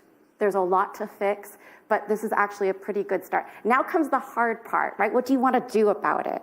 And so, I would say one part of the warning to this is if you don't do anything about it, then you are going to get a return, not just of the 2019 protests in the street, and this is obviously not just exclusive to Iraq, but also you're going to get something much deeper, much darker, much harder, and potentially more violent. We've already talked about the potential for, an ISIS version of resurgence, whatever form it might take in the future. But, when people are unhappy, then they look for other ways to release that outlet. And so the need and the necessity of addressing this is so much more critical, maybe than most of you would realize in the room. And I would say it's easy to let these problems build over time until they explode. And if you don't take them seriously, and it's easy not to take them seriously on a day-to-day basis. You don't need to pay attention to these sorts of things. So why should you, right? Because, you can basically deal with the problem by either giving somebody the thing that they want. Maybe it's more money, maybe it's more power. But in the meantime, people are getting more and more and more unhappy until it explodes. So you have these two things to balance, but then the question is, what do you do about it? And we've been having these conversations, and I've been thinking about, well, what is it that I feel like people keep going back to? And I think the answer for me feels like corruption. And that feels like a part of the answer for why people feel like they have lost their sovereignty. I feel that a lot, right? So people feel like they do not have control over what is happening to the resources that are coming out of the region in terms of oil revenues, in terms of, just the money flows. And then from the dignity and unemployment and poverty perspective, people are having the same kind of conversation, right? Where is that money going and why don't I know anything about it? And so the comments before, talking about transparency, I think were in particular very, very helpful. And what that looks like when it's implemented, I think part of it is up to students and to civil society to address, right? What do you want to do about it? When you see something that doesn't look right, what do you say about it? But part of that also requires the people in this room to actually take full control of their citizenship and to have and take control of their agency in this situation. You have power and you have control, but part of that also means that you have to be willing to do things that might be unpopular with your group, with your families, with your other sorts of ties, and to think about the larger interest of, the region or the country at large, right? Interests that go beyond you yourself. And I think that's really hard. But I think, the demonstration is you have to, for those who actually have ability to force things in the room, then you need to be able to take some action to show people that you are actually acting on those corruption problems and to demonstrate something concrete to people that says we are serious. And I don't think that that's been there so far. So I would actually turn the question around to people and just say, hey, look, are external actors part of the solution? Yes, they can be, but a lot more of that, I think, sits in your hands than necessarily outside of your hands. And you have to decide to take that back. And in other regions of the world, I see that happening. And I would love to hear what the positive vision of that looks like here in this room from Iraqis, from the Kurds themselves, and to develop that vision for yourselves. Thank you very much, Dr. Christine. This is a fascinating take, and I think everybody's else have their take on it. I would like to ask a few questions to the panelists because I think there are a few more points left undiscussed yet. Maybe I will start with Adnan.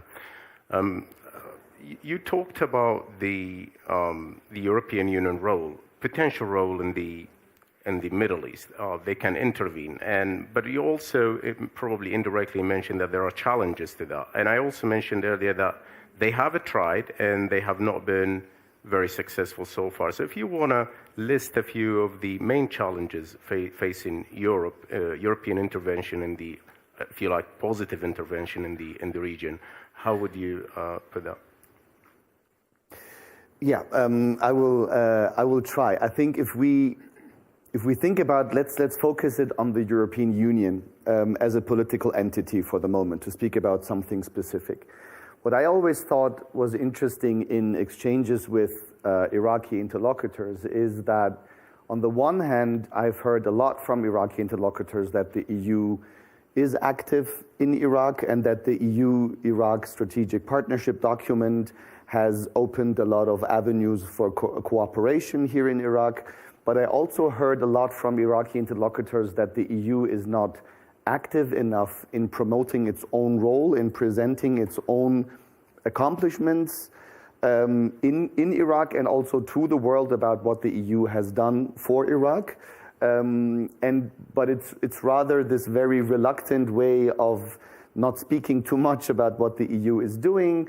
It might also be, you know, a culture of being less willing to brag about the things that you do. As the European Union, you rather appear to be such a complex entity that Dr. Abdullah Ba'aboud yesterday said even the Europeans don't really fully understand what it is. So, but to summarize this, so I think that the EU would probably, but I would like to hear from everybody here in the room whether they agree, would probably deserve much more credit for what it has so far done, for example, in a country like Iraq. On the other hand, I think the other issue that mattered a lot to the European Union was the nuclear agreement with Iran. This was the one policy file where during the Trump presidency there was a significant, at least rhetorical rift, transatlantic rift between European capitals, particularly between the European Union and the US. But I think what we have clearly seen is that once the US is no longer on board, there is nothing that the European Union can do. And what has certainly or potentially been a problem coming from this part of the region, or in that case Iran, is of course that Iran, again on its end, did not make life easy for Europe or the European Union to stand up more strongly against the US policies under Trump. So that when I say the European side and the Middle Eastern side has not fully explored in any shape or form the potentials that exist, there are shortcomings on both sides. I'm not blaming this on the Europeans, of course, and that now we are in a situation where for Europe and the European Union, it becomes incredibly difficult to engage Iran on the nuclear file because of what has been happening, not only with regards to the protests in Iran, but also with regards to Iranian drone supply to Russia and those drones ending up on civilian targets in Ukraine. So this makes it very impossible or very difficult. This makes it, for those who tweet, this makes it very difficult for Europe to engage Iran, while at the same time, security concerns would actually dictate that these conversations about the nuclear file continue. And that's a difficult dilemma where diplomatic skill is necessary.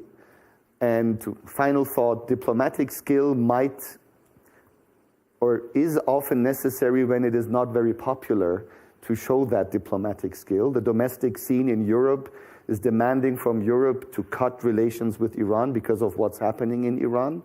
But the hard security interests of Europe actually dictate Europe to show diplomatic skill to continue these conversations. And that's a very, very difficult time in European Middle Eastern, or in that case, European-Iranian relations. Perfect. Thank you, Adnan. Yasmin, you said you want to comment. Since we were instructed clearly that this must be a discussion, I just would like to add to what Adnan says about the, first what Adnan said about Europe's role. And actually you gave an example while talking that, you know, once the United States pulled out of the JCPOA, it basically collapsed. And it has been collapsing ever since, despite European efforts to mitigate that or to stop it, right? And I think one of the things that we have to face is that even if we talk about climate and food security, and even if we're living it on a day-to-day basis, right? These are no longer abstract things. These are things happening on a daily basis. There is still a dominance of security as hard security.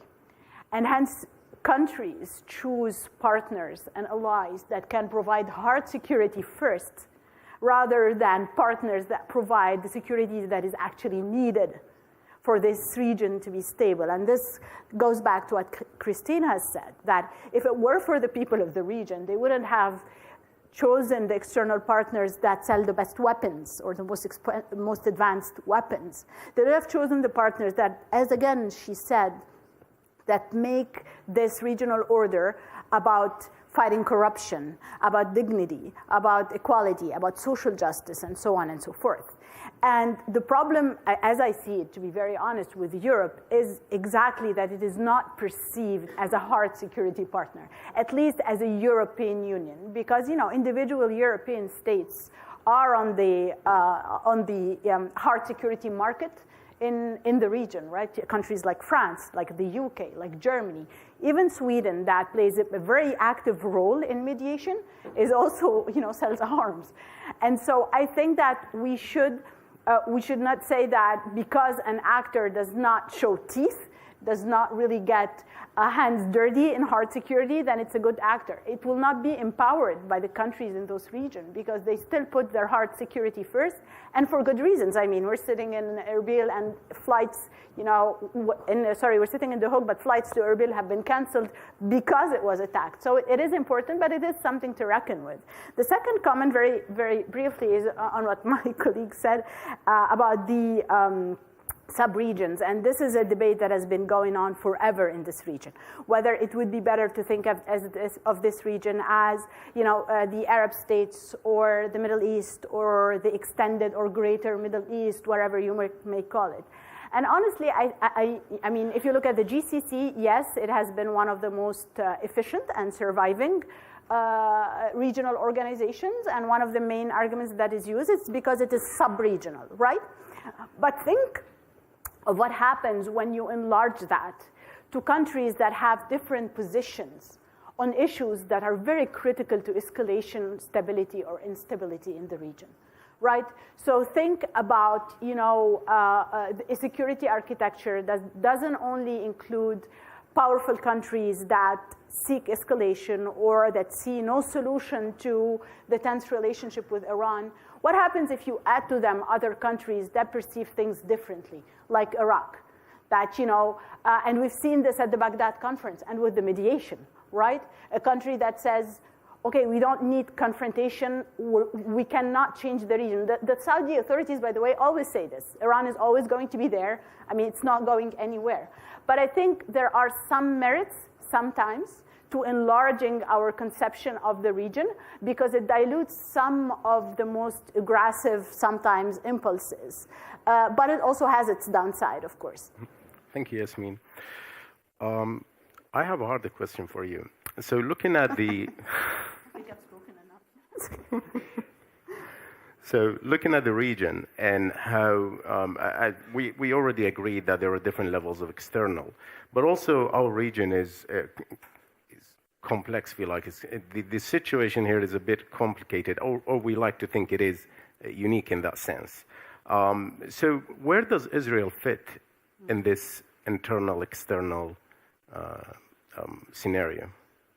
That's a very interesting question, because if you take the Arab perspective of things, when you talk about external on the regional level, that will include non-Arab countries, right? And I think we discussed this yesterday around the table, that there is always this sentence of Turkey, Iran should stop intervening in Arab affairs, right? It's kind of a collective imaginary that there are Arab affairs that only Arabs have the right to intervene in it. Israel does not come in that equation, because Israel did not have the same policies that those countries had, which is getting to the most sensitive and critical to the security of those countries, which is meddling in their internal affairs, right? It still deals with the regimes. It still supports the regime clearly. And when the choice is between, the regime and the people, we've seen they chose the regime. They choose as partners whoever is in power, right? And of course, I'm not saying whoever, because they would never choose the Iranian mullahs, of course. But at least when it comes to Arab countries of the region, they do not have the same policies that these two have. And so we would see, like in statements at the Arab League and others, those statements always recurring about Turkish and Iranian intervention in Arab affairs. But then Israel is always talked about when it comes to the Palestinian question, or in occasion when Israel hits targets in Syria, for example. That happens. And there is some kind of, silence on the issue of meddling in domestic affairs because it does not have this policy, at least for now. Perfect. Excellent. Thank you. So the framing is totally different. Shaban, you started the topic of regional, sub-regional, domestic framing of the whole debate and trying to answer the question, where does Turkey fit in your view in this domestic sub-regional framework?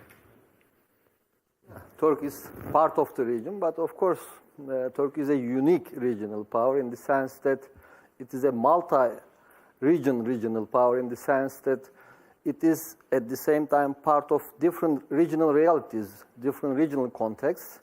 And this is important. It's not just a kind of theoretical conceptual differentiation, because Turkey from time to time has to prioritize between different regional realities to which it is a part of. Sometimes it is subject to the security pressures from the Balkans area, from a different perspective. At a different time, it may have to be preoccupied by the broader Black Sea context. So in this sense, the Middle East is only one of the different regional contexts to which Turkey is a part. I think this is very important. And this also explains from time to time the rise and fall of the Middle East on the broader Turkish foreign policy agenda. The level of commitment may not always increase in a linear fashion from time to time because it has to prioritize different regional realities. But of course, this question of domestic and regional order, it also affects Turkey to a large extent, because its own domestic order, its own stability also depends on the regional stability, just as Iraq's own domestic order depends on the regional stability, to the extent that your neighborhood is safe, secure, stable, at peace, then you have a safe, secure, stable domestic order. So why I say this? Because I believe that the domestic orders and regional orders are mutually affecting each other. And this is what has been going on, actually, in the course of the Arab Spring. As a regional power, Turkey has also assumed some roles, self-ascribed roles, in a sense, leadership roles, to impose in its own ways a certain regional order. When we remember initial Turkish policy during the initial years of the Arab Spring, but it has proven beyond Turkey's ability to manage the regional transformation in a way that there is a more stable order emerging. And as a result, this is why I was skeptical earlier about the foreign intervention, because both the regional order and domestic orders in the two major countries bordering Turkey are broken. And like it or not, Turkey is being subject to the security externalities coming from this regional instability, domestic instability, and regional instability in the region. And then the security environment in Turkey has been affected. Turkey's own domestic course has been affected when we look at the trajectory of Turkish foreign policy, domestic politics in the last decade. I think the overall regional instability, the kind of broken order we are talking about, has created rather negative repercussions for Turkey. And then in its own ways, Turkey is confronted with a dilemma. It realizes that in order to have a secure neighborhood, the regional countries, especially Iraq and Syria, should develop stable domestic orders, and this has been always the essence of Turkey's policy vis-à-vis Iraq and Syria, post-1991, post-2003, and the Syrian uprising. But Turkey is confronted in a situation where it has to act paradoxically. On the one hand, it claims that we need integrity, territorial integrity, political stability in both Iraq and Syria, but at the same time, it has to interfere in the affairs of these two countries, including the military instruments. So that's the paradoxical situation that Turkey has found itself because of this complex regional insecurity. And the official justification, to which I also partly agree, in order to ensure that eventually you have some stable domestic order in Iraq and Syria, you have to interfere. How you secure it, we can debate, but that's the paradoxical situation that Turkey finds itself. Just let me repeat this. Because the regional disorder, insecurity is so deep. And that's why, again, I am going to finish my remarks with a pessimistic observation. Well, thank you very much. I hope the next speaker would end with a positive note. So looking at the situation, so Dr. Christine, you threw the ball back at the people that it could be in their hands to look at the kind of intervention they welcome in their domestic affairs. But at the same time, there is so basically there on one side we have the governments saying that their discussion, their conversation is secure in security. So basically, it's security based. We need foreign intervention when we need it. We needed it in Iraq, and I think His Excellency Hoshar Zibari earlier today thanked his American counterparts and the British counterparts for assisting Iraq. Basically before and after 2003, and this goes and this is applicable in other places as well. So this conversation between the governments needing these like weapons and to fight ISIS or fight other threats like Al Qaeda before ISIS, and what the people want nowadays, and like fighting corruption, education, probably creating new jobs through new industries. I think His Excellency the Prime Minister today gave a very good picture about what is going on in the Kurdistan region and where it is heading. It's not an easy path, but it is going in the right direction.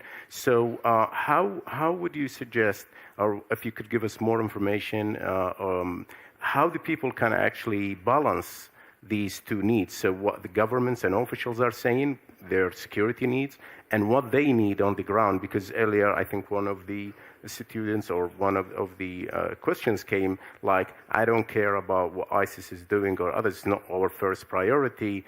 Our first priority is jobs, money, food, fighting corruption, etc. So what is your take on that? I mean, I really want you all to answer that and not me. And I think, and I mean that quite genuinely, right? It's not my country. I don't have to live with the consequences of the decisions. And I think I would say that's one of the difficulties of intervention, is that, people put money into a place, but they don't really look at the outcomes. And a lot of the money that gets spent in a region, just speaking from an aid and development perspective, that money is not actually going to the people or necessarily even to programs. And I recognize this fully, right? A lot of it goes back into Western pockets, to NGOs, to salaries, to multilateral organizations, and most of the money is not actually spent in Iraq on Iraqis. And I think that is actually one part of the challenge that goes back to the folks who are coming from the West in the room, or people who are coming from the donor perspective, and to think harder about that and how to change that balance a little bit better. But even for the money that is spent, to think about what are the outcomes, what do people want? And I say this also just observing something that is different about this region as compared to others. A lot of the solutions seem to be expected to come from the top. People keep looking up for people to give answers. Sometimes they look to their political leaders, sometimes they look to outsiders, but sometimes they look to professors and academics. But I would just say, why don't people look to themselves? And I think that's a different, I don't know how to foster that, right? So, I mean, this is not the only place in the world that struggles with this kind of thing. But I think it's an important question, right? That part of the question has to be, what can I do? Where is my space to change? And you have to believe that change is possible and that you act together to make the change possible. But it's not always easy because you keep coming up with these obstacles. And I am very sympathetic to the fact that it feels like everybody else is interfering in your country. And I keep saying to the people, my friends in the UK who work in the FCDO, hey, how would you feel if somebody came and invaded your country from the outside and then decided to run things from the outside? I don't think you would like that very much. And people don't really think about other places the same way they think about their own country. But it's, so I'm very hesitant to say, I think you should do this. I really think it needs to go back to civil society to have a fight about it. It goes back to, what electoral programs you want to put forth. And then I would challenge people in this room, especially the young ones, to run for office, to become politically involved. And that's the way that I've sort of figured out, hey, you know what, where is the change? And then to try and be part of, to fight the change from within. And you're not always going to be on the winning side of it, but you will try. And eventually, one day, together, you get enough people together to bring together a vision. And I think you take peace where you can. I mean, this is the other kind of practical bit of advice, right? I look at this and I'm listening to this discussion about sub-regions and so on and so forth. But I just think that, the Israeli-Lebanon situation, it has come to something that looks like it sort of works. And the driver for that is an economic reason. So fine, take that as a win. And then look and see, what are the lessons here? Why does it work? Okay, can we take something from that and apply it elsewhere? I think the Baghdad Cooperation Forum is amazing, really amazing. And I'd never even thought about it in that sense, that this is the one place in the world where actually the two sides can kind of meet and feel like, strangely, I mean, you say this to the outside world, this is neutral territory, right? That people feel comfortable enough that two great powers in the region could come together and have a peaceful conversation. I mean, the irony of that, if you put that to an American audience, is, they would never believe it. They would say, are you joking? But it's real. And I think that is something to actually be celebrated. You take your small wins and then you work on them and then you keep building on them and it turns into something bigger over time. And I see so much hope in that conversation and in that dialogue. Some folks were saying in our workshop the other day that this is something to be celebrated around the ability for Iraqis to actually have a dialogue and to have a space for conversation. And I also think that that should be something that is to be preserved and don't take for granted, because it took you all a long time to get to the point where you are talking to each other and fighting less. Thank you very much, Dr. Christine, and thank you for ending on a positive note. And let's basically be part of the change. Before I open the floor to questions, I would like to thank the AUK for inviting me to attend this excellent and terrific conference. I would like also to thank His Excellency Prime Minister for providing this space to discuss very relevant issues to the region. I would like also to thank all the students who helped make this conference a success as it is. And we will have around 10 minutes for questions. So please be to the point and give questions. I would like to open the floor first to women to ask questions, and especially students. If you have any that you would have priority, please raise your hand. All right. So if you can hear and hear. Hi, everyone. My name is Shahla Alkali. I work in USAID governance and CSR programs. So first of all, I would like to second Dr. Yasmin and Dr. Christine comments about the importance of this dialogue and extend my thanks to Prime Minister Masroor Barzani for very intriguing remarks in a previous session. It's heartwarming to see that a prime minister talks about people perception, misinformation, but at the same time, he's not against the openness of the media. That's really critical for the benefit of Kurdistan. In terms of aid, Dr. Christine, usually coming from the perspective of USAID governance program specifically, we depend on partners. I worked in the rest of Iraq. It was quite difficult to convince a government or a governor about decentralization or the importance of digitization, especially that these programs being developed in partnership at the very beginning with the Iraqi government. It's different when it comes to Kurdistan. When I see His Excellency, Prime Minister Masroor Barzani talks already about digitization, talks already about reforms. So when I come with a USAID program, talks about these issues, it will not be difficult to build partnership. So yes, I agree there are so many flaws in international aid, but also locals, they have responsibility in the way they take these aids. The other comment, and I'm going to be very brief about it. External actors, especially if we go a level deeper and talk about regional intervention.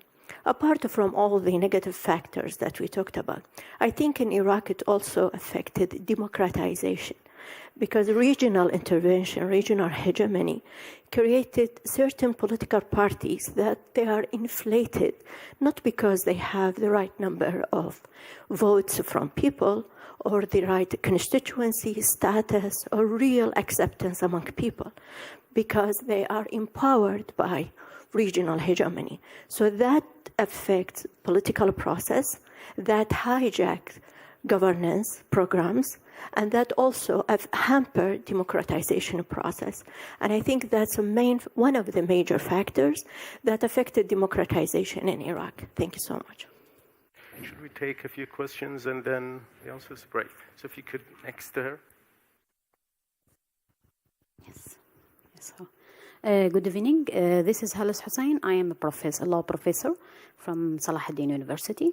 My question for the panelists is, what is the real value and main value for the EU and Iran and Turkey in this region?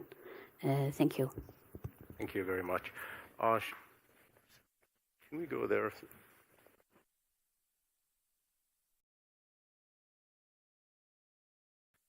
And if you could introduce yourself. I'm Jiara Ghapouri, the Director for Center Peace and Human Security here at the American University of Kurdistan. My question to the panelists might be a little bit conceptual, but very short as well.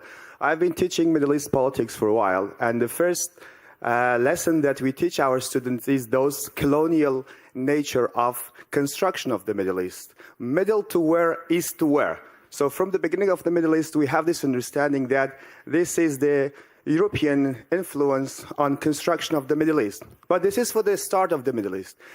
These days, especially from 1960s and 70s, we have another approach in the Middle East, which is internal colonization, or those countries which are going to be the factors or influencing the political process in the Middle East, like Turkey, like Iran, like Egypt and Israel, especially in terms of Iraq and Kurdistan, Turkey and Iran, are doing a sort of, or are repeating this sort of colonization that the Europeans were doing by the early formation of the Middle East. So my question from the panelists is that, do we have to move beyond that approaches that see Middle East only from east and west? Because what is happening in Iraq at the moment is exactly what was happening at the beginning of the early formation of the Middle East. So I would like to cast more light on this internal colonization, which is first coined by Ismail Beşikçi in terms of politics in Turkey, but now it has spilled over to Middle East, all over the Middle East, not just only Iran and Turkey. Thank you very much. Thank you very much. Let's go on this side as well, and then you. So first here, so the gentleman here, and then the lady there. Thank you. My name is Claudio Cordone. I recently joined the United Nations Assistant Mission in Iraq as its Deputy Special Representative for Political and Electoral Affairs. In this discussion on the external actors, I noticed that the UN doesn't feature, and I was curious whether it doesn't show up on your radar. For what reason? Is it about, you could see it as providing traditional things like health, education, UNESCO, development, etc. But we also have a political mediation role. Do you see a role, for example, with some of the states, Iran, Turkey, etc.? Is it about something about multilateralism that isn't really effective? Just curious to see whether the UN features in this discussion, and if so, in which way? Thank you. Excellent, thank you. So we will take one more question from here and then go to answers, and if we have time, we will go for another round. So the lady. I'll stand up. Okay, hi, my name is Nergis Abi. I'm with the Kurdistan Region Presidency. It's actually not a question, it's a comment. I've been hearing a lot about intervention. And I just want to say that's not what we need. We actually need support. And the EU has a lot of projects, but they're focused on their southern neighbors. And Iraq is excluded from that. We've seen that they're also trying to go to Iran, our eastern neighbor, and again, they're excluding us. So if we want to see something, we need to see support for youth programs, infrastructure development, financial support, visa liberalization, something that's been added to these other countries. It's part of the ENP of the EU, if I'm not mistaken, and for some reason, we're just not included, though we're constantly told what to do, how to do it. And what we're trying to say is, please support us and our civil society and the youth that we have over here. Thank you. Perfect, thank you. We will take one more question.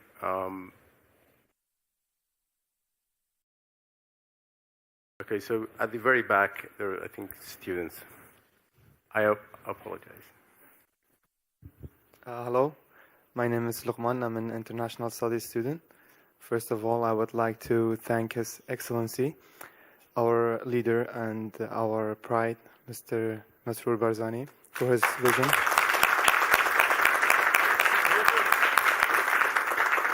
For his vision for youth program and nation as a whole.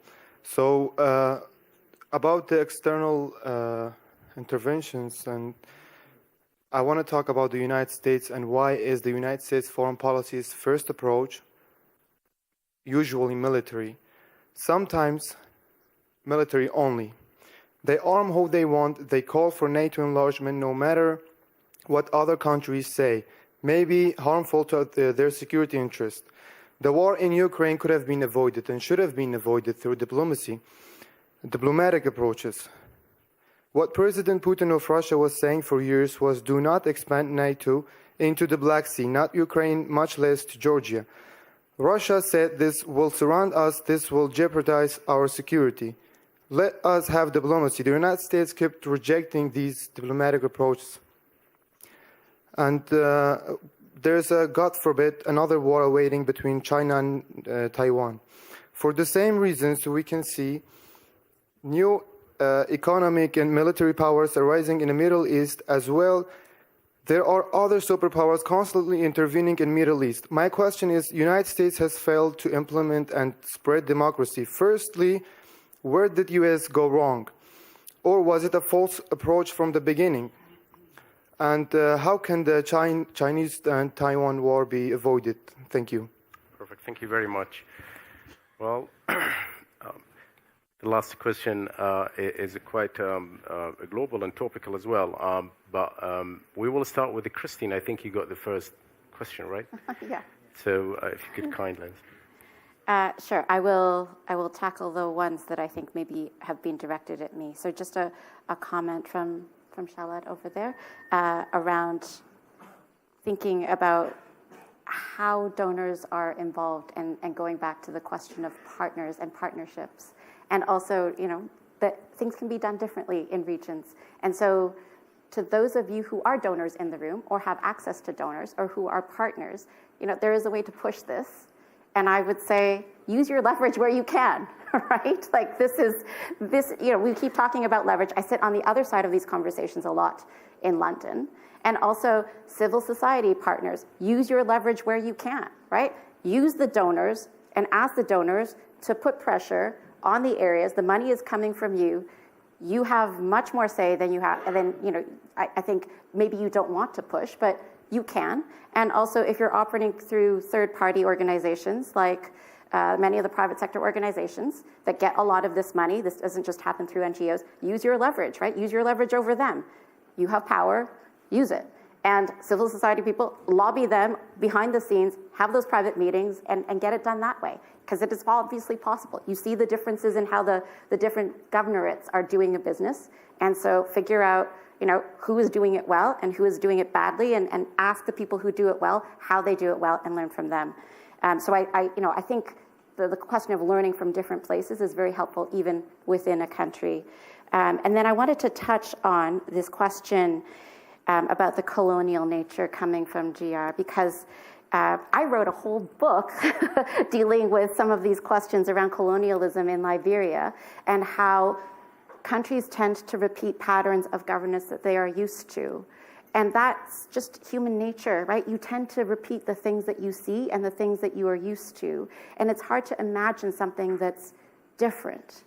So the good news about growing up in this day and age is that it's easier to imagine the thing that's different because you can see it operating in other places in a way that wasn't possible when I was a kid because I didn't have access to the internet when I was 15 years old, right? So I think that's the positive version of how do you get change faster, but that's also why you get social movements a lot faster. You get virality and you get disinformation. So you get the bad along with the good.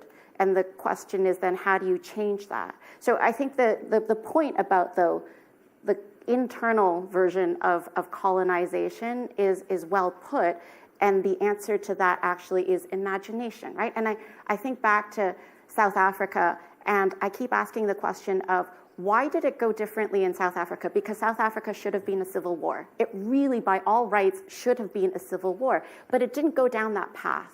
And part of the reason why I think it didn't go down that path, unlike a lot of other places in Africa, is, and that's not to say that it won't happen in the future either, because there are deep problems there that have been brewing.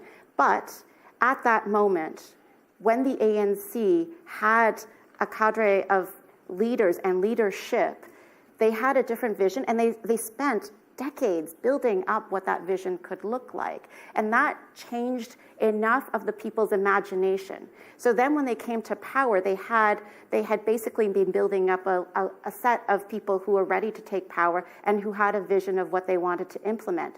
Now, the problem was they couldn't implement it realistically as quickly as people wanted it, and you create this dissatisfaction, right?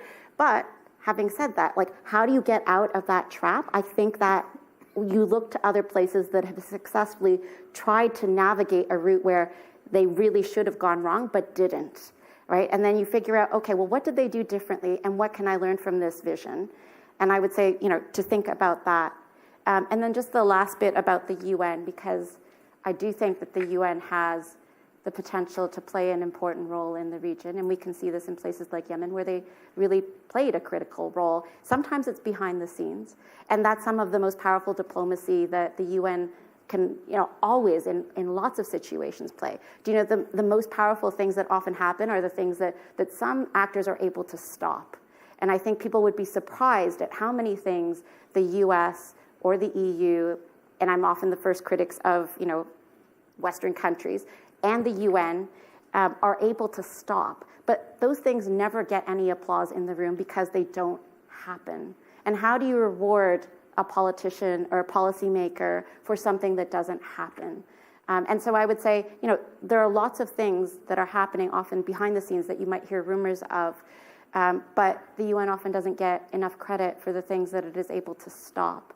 And so, I want us all to think about some of those things too, because there are things that people in this room can stop, and that's as powerful as things that people can actually do that are much more visible. Thank you, Christine. Thank you for the excellent. Would you like to, Yasmin, maybe, would you like to have your say on these questions? Maybe just, I mean, she covered most of the question, but just maybe on the last comment by the student who I can see because he's behind the camera. It's very refreshing to listen to you. I wish the world was that simple, but you know, it isn't. And I think it was better to ask this question when really the American ambassador was here. I think she's more, the discussion would have been more substantive than whatever we're going to tell you here. I mean, or at least I speak for myself. When it comes to the question about the real value for Iran, Turkey, and the EU in the region, I guess Shaban and Adnan will address that. But I think one of the things that is often underestimated, because as I said, those countries really emphasize hard security in the region when it comes to the feeling insecurity. I think equally, and this takes me back to my initial remarks, norms and how countries are perceived, as I said in my presentation, plays a big role in how they are dealt with, and hence in their capacity to contribute positively or negatively. I mean, that was very conceptual. Let me get to very concrete things. So if you want to talk about the interests of those three parties, I mean, you can define them, right? Iran always says we don't want American presence in the region. We feel threatened by American presence. And we are applying a doctrine of forward defense, right? We attack, we expand, because this is how we feel secure, because the Americans are kind of encircling us, right?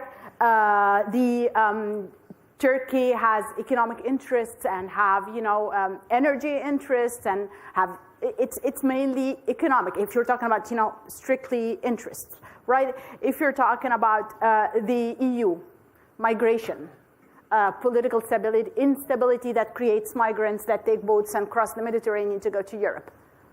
Economic interests. They want Gulf investments. They want Gulf money, and they want to invest in the Gulf. They want access to energy, right? They want to sell arms. Everybody wants to sell arms because, you know, there's a market for it because of the insecurity, right? But then there is another dimension to all this, which is the normative dimension that I talked about. The closer you get in the region to the different countries, the more dangerous you're perceived. It is the experience, the historic experience has shown that, you know, yes, Iran and Turkey have hard interests in the region, but they're also oftentimes, and I would love to hear Saban talk about this, they want recognition that they are part of this region, that they are regional powers in this region, that they have that they entitled to a right to the trends and the politics and the international relations of this region. And this is why any initiative by them is sometimes perceived by a lot of skepticism, because there is always the perception, oh, they want a regional order where they can dominate. It is not that they want a regional order that is stable and secure. They want one where they can be hegemonic, and especially when it comes to Iran, that's the case, right? And again, this takes us back to the question of Israel. Why now Arab countries, you know, are willing to accept Israel as part of a security architecture, but then they are skeptical, you know, when Turkey has a base in Qatar, right? Or Turkey has a base in Sudan, or, you know, expands around the Red Sea. Because perceptions and this normative dimension, the history plays a role in this as much, I would say, as the interests. And it would be great if, you know, what Christine said was applied. If you could take what you can, I mean, if Turkey is suggesting frameworks for cooperation, if Iran is suggesting a framework for cooperation, start it somewhere and see, test it. The countries of the region, especially Gulf countries, would tell you, but we have tried before and we were stabbed in the back. Then try another way. Don't stop trying, because again, as they themselves say, they are not going anywhere. Turkey and Iran are not going anywhere. It's going better with Turkey now, and I think Saban is going to talk about this, but this is what I have to say. Thank you very much, Yasmin. I'm afraid that we don't have any more time. We already crossed, so apologies. They have to. So Adnan and Shaban, maybe you have only a minute. There's one thing then, or maybe 1.5. When the student in the back asked about Russia, NATO, US, I saw people shaking their heads. I saw people rolling their eyes. Wallahi, please don't do that. When the student asked the question, what I heard from this young man was, why are you politicians not doing your job in preventing this. And of course, as Yasmin said, the world is much more complex than the way that this young student phrased things.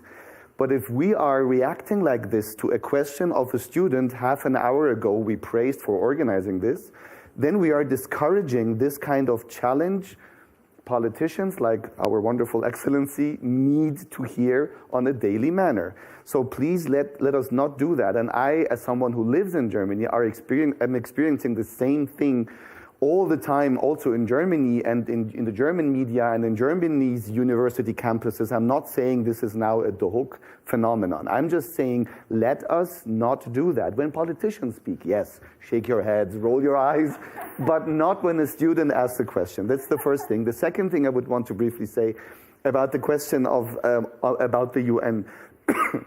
Excuse me. For many years, countries of this region have been demanding the need to reform some of the key entities of the UN, for the UN to be less prone of the power politics of UN Security Council members, which in times of a revived Cold War is ineffective as today. There cannot be made proper decisions.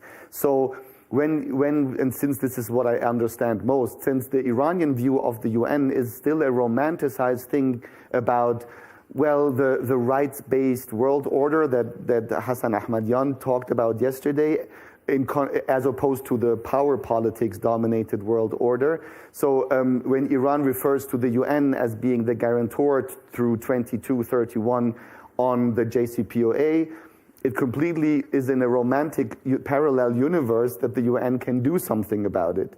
And that is a big tragedy, that multilateralism as the raison d'etre of the UN is put under heavy assault by UN Security Council members. And that is what I think came from your question as well. Until that time, as Christine mentioned, smaller things as the situation in Yemen, which is not small, but small in the case of, in the sense that it is very specific. The way that some prisoner exchange in Iran was handled through the intervention of the UN Secretary General himself in a conversation with the Iranian president.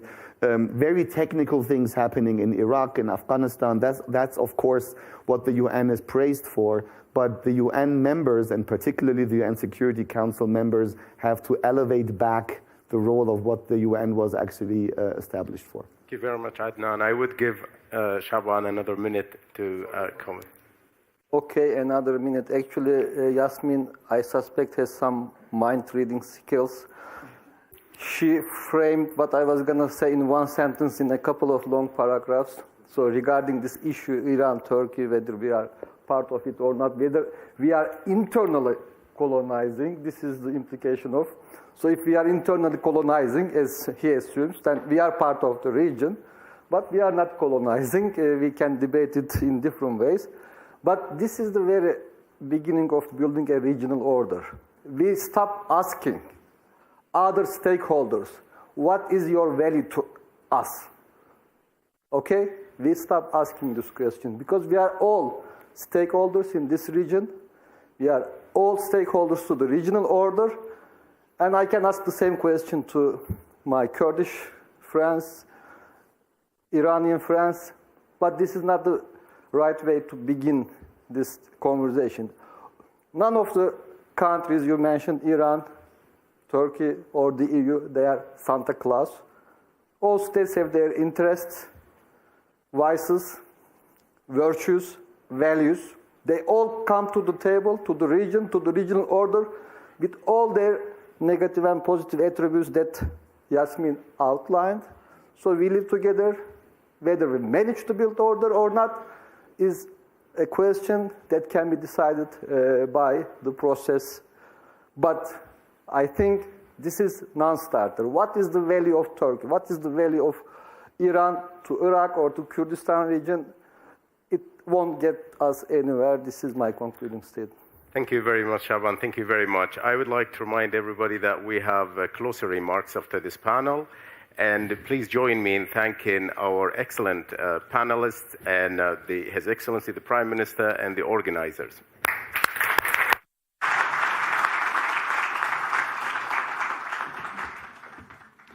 Thank you, everyone.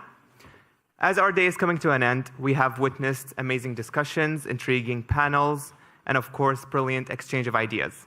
And now, for the closing remarks, I would like to call on the Secretary of the Board of Trustees of the American University of Kurdistan, Dr. Hunar Isa. Thank you.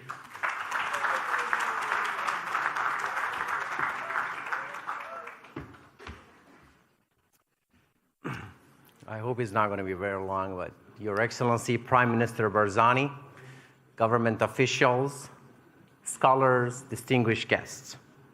I'm truly humbled by the participation at this year's forum and grateful that so many of you made the journey to Kurdistan.